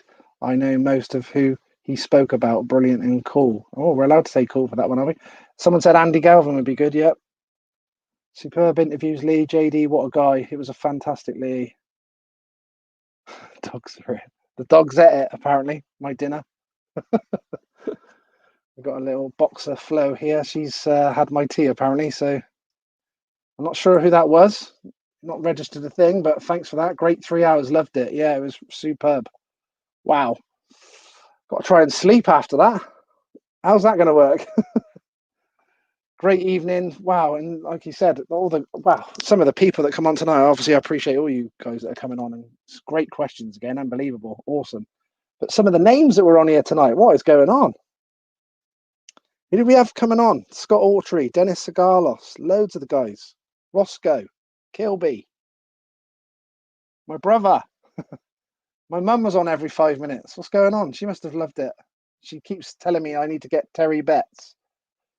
So I'm getting like loads of things now from all the family. I've got my mum going, oh, can you try and get Terry Betts? Loved him. Then you got my missus' mum. She keeps saying to me she wants Jan Anderson on, which I've actually spoke to Jan Anderson. I've spoke to his missus, and he's going to come on, and Tony Olsen as well I've spoke to. But yeah, she's like, they're all making requests. Great evening. So many of my Speedway heroes coming on the feed. Who would love one with Bobby Swartz from Darren Golding, yes, that would be cool. My brother's put defo get a part 2, maybe a part 3. He's that good. That's up front best one. Stuart and Adele Baker, Purecast Lee, watched every minute, heart on it, sleeve, says it how it is. More of the same Lee. Get Scott, Siggy, Gresham, Middleditch. Hope so, mate. That is the plan. Would love an interview with Eric Gunderson. I have. That was even cool as well when it is Mrs. Hella come on tonight as well. That was another brilliant one. I have spoke to Eric and we've tried to arrange it a couple of times, but he has been really busy. So hopefully now everything's finished for the year, as it were. Hopefully I'll be able to do that one with Eric Gunderson as well. So that'd be really good. I have spoke to him, so fingers crossed we can sort out soon with Eric. Love the interview, Lee. Thank you very much. From Carol Wood. Thank you, Carol. Thanks, Trevor Barnes. Fantastic. Well done. Great. Legend. Yeah, Mr. Davis sure is. I was going to watch 10 minutes, as I remember, John, from the Reading races, but I'd done the full 3 hours and looking forward to part 2. Thanks, Paul Maynard. Yeah, I was looking, thinking, oh, we've only done an hour. It's not too bad. Then I was thinking, John didn't even have a drink with him. I don't mean alcoholic drink. I just mean a drink in general. And then I looked and I thought 2 hours, and I thought, oh, I better say to him, do you need to get off, John? And I looked again, it was 3 hours. I was like, where did that go? Didn't like it when he called my all-time hero Hans Nielsen, saying he was boring. It's John, and you can get away with these things. Marvin Cox, yes, someone's put. I have spoke to Marvin Cox. Jimmy was on. My mum's put. Do you mean Jimmy Nielsen, mother? Was he? I need to speak to Jimmy as well. Love Jimmy. A few of the Swindon guys obviously got to get on. I didn't want to look like I was being too biased getting the Swindon guys on. But I have. I'd love to get Jimmy Nielsen, Brian Carger, and Peter Narleen. I've spoke to them 3. Got to get them guys on. Adrian Young's put Craig Boyce. I did speak to Craig Boyce as well by message. It's just basically sorting the time out around it without killing yourself. Really enjoyed that. Jimmy was on. Did you see? No, I didn't. Brilliant evening. Thank you, Derek. Great memories, Lee. So many household names growing up. Top man, JD. Yeah, and all the people have been coming into the comments as well. It's awesome. Hopefully now they can see what happens, that they won't mind coming on. It's been great. Awesome. John Cook. I haven't spoke to John Cook. That would be a good one. Lee Ashby, Alan Graham. Yes, Callum. I spoke to you about that before. It was awesome getting Andy on, but hopefully we can get Graham. Look, I've only had half of that. Got a headache. A bit dehydrated going on. Some tea would be nice as well, wouldn't it? Trapper Yates. I presume we're talking about Martin Yates. Missed the first hour. We'll get the rewind. Yes, Gary. All this gets recorded anyway, and then by tomorrow it downloads itself onto my YouTube channel. So if anyone wants to watch it from the start or whatever, yeah, John Cowboy Cook, Ben Piggins, but yeah, I reckon that would be a good shout, wouldn't it? That'd be an interesting one for sure. Just before I go and get some tea at last, but I'm well prepared to starve myself and Mr. JD. Someone's put, I've got to say Hans Nielsen was the best rider I've ever seen. Obviously, everyone's got your own opinions of who's the best and all that. It's hard, wouldn't it? That's Simon Cross. Simon Corbett's put Simon Cross. I have spoke to Simon Cross. So that's another one. I've spoken to Chris Louis that said he would. Quite a lot of the guys. It's just basically trying to organise the time. Chris Morton I've sorted out, and I've got a sort of time with him. So yeah, just quickly, I was going to say about the Terry Betts would be good. Thomas Tompinker, yeah, that's a name. I haven't heard of that one for a while. He was a bit of a legend at Kings Lynn, wasn't he? Stephen Pepper. Thomas Tompinker was a great rider. Czechoslovakia, wasn't he? Was he Czechoslovakia? Sure it was Czech. Same as Bo Brahal, wasn't it? Bo Brahal. Another Kings Lynn legend. So yeah, there's the Stefan Everts motocross shirtlet. It's a signed one there. You can just see it. I've only got about 12 tickets left for the shirt. So 12 tickets left, and then we'll do a live draw on it. And then we got an amazing bike coming up. Yeah, got an amazing bike coming out, which we'll properly reveal Someone's put Roman Matusek would be good. I'm just trying to think what his English was like. I think it was quite good, wasn't it? Roman Matusek. His English was quite good. But yeah. Yes, Czech, Marcin. Yeah, I thought he was. Yeah, he was another good rider, and he was definitely a King's Lynn legend. I remember that. Didn't he always used to wear blue leathers, if I remember rightly? White helmet all the time, if I remember rightly. Like my details on the Speedway stuff and the Speedway kit. Right, people, I best go. Got to go and get some tea. Hopefully the missus was joking about the dogs eating it. I'll be getting skinny doing these interviews, won't I? Got to be up early, go in the digger with the bro tomorrow. Sean Wilmot. Yes, that would be good. Finn Thompson. Wow, some names. My mum's put Derek Harrison. Remember him at Milton Keynes with my dad? Sean the Prawn. Yes, Sean. Yes, Sean the Prawn. Loved him. He was a character as well, wasn't he? At Bradford with Javi. And has anyone mentioned Gary Allen? Think he was a Kiwi? Yes, he was at Swindon as well in the second division at the time, I think. Get Mick Shearer on. Did speak to Mick Shearer, trying to get a reply from him. Did chase him a little bit. Sean McConnell, ex-Robin. Yes, that'd be a cool one. And yeah, he did Lee. Mark Courtney, Jeff Bouchard. Yeah, he's on my Facebook as well. So many legends to speak to. And obviously doing the motocross as well. Todd Wiltshire. Oh, Marcin, I have done Todd Wiltshire. So if anyone didn't know that, I did the great interview with Todd Wiltshire. That was really cool. Skype interview with him from Aussie. Mum's just mentioned Egon Muller. Yes, Mr. Graham Hurry, Paul Hurry's dad. He did get me the contact for Egon Muller. I've heard he's obviously I knew about him being world champion and obviously his long track exploits. So that'd be a cool one. I think he's into his music and all that as well. Sue Dunk, John Davis was so right when he said he would have been chosen for I'm a Celebrity, Get Me Out of Here. He was the main pin-up in the day. To be honest, he isn't too bad now. Yeah, I think my mum would probably agree with you, Sue, as well. Great interview from Andrew Alp. Bert Harkins, yeah, another good one. There's so many out there. Lance King, Cindy Smith. I actually did speak to Lance King and he agreed as well. So like I said, did speak to Dennis Sagalos as well. He agreed. I've got Nikki Pedersen's agreed, and I'm going to do Nikki Pedersen. I think Chris Holder's agreed now through my good old mate Simon Walker. Sorted that one out for me. Floppy Norris. I did speak to Mr. Norris, and he politely declined. We did have a good chat over a couple of days on message, but he politely declined a Speedway interview as it stood at the minute, Mr. David Norris. Bobby Ott, yes, the old American. Always used to wear the white leathers, white Ayres helmet. Rode for Bellevue, didn't he? And maybe Eastbourne. I know he rode at Bellevue. Phil Collins, that'd be another cool one. Mike Holding, really brilliant tonight, Lee. Thanks, mate. Someone's put Adam Skolnicki. I did message him. Didn't get a reply. Marcin has put Peter Narline. I have spoke to Peter Narline. Loved him at Swindon.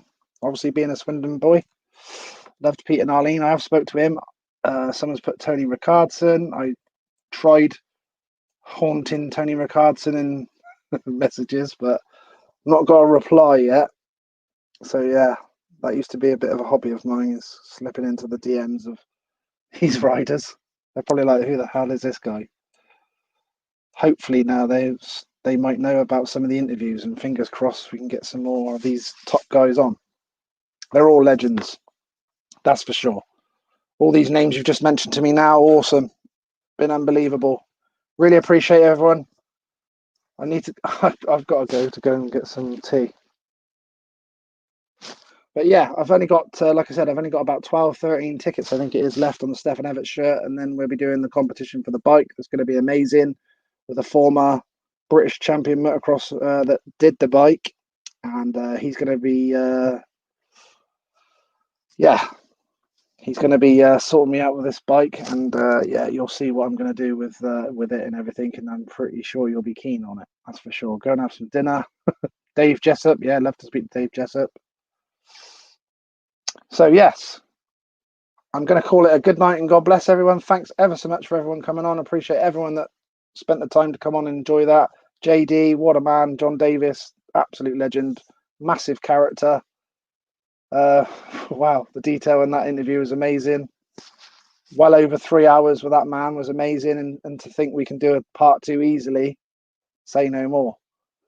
So I will say good night and God bless, and I will quote the old man, bless him.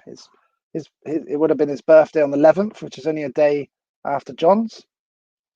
But I will, before I leave you, I will leave his comment, his quote that he used to go by, and that is, "It's nice to be important, but it's important to be nice." We'll stick with that, shall we? Fantastic interview. Thanks ever so much, people. Like I said, I'll be back tomorrow night with Paul Hurry. So 7 p.m. tomorrow, UK time. So if you want to join me for the Paul Hurry, see you tomorrow night. Thanks a lot, people. Speak to you all soon. Ciao, Bella.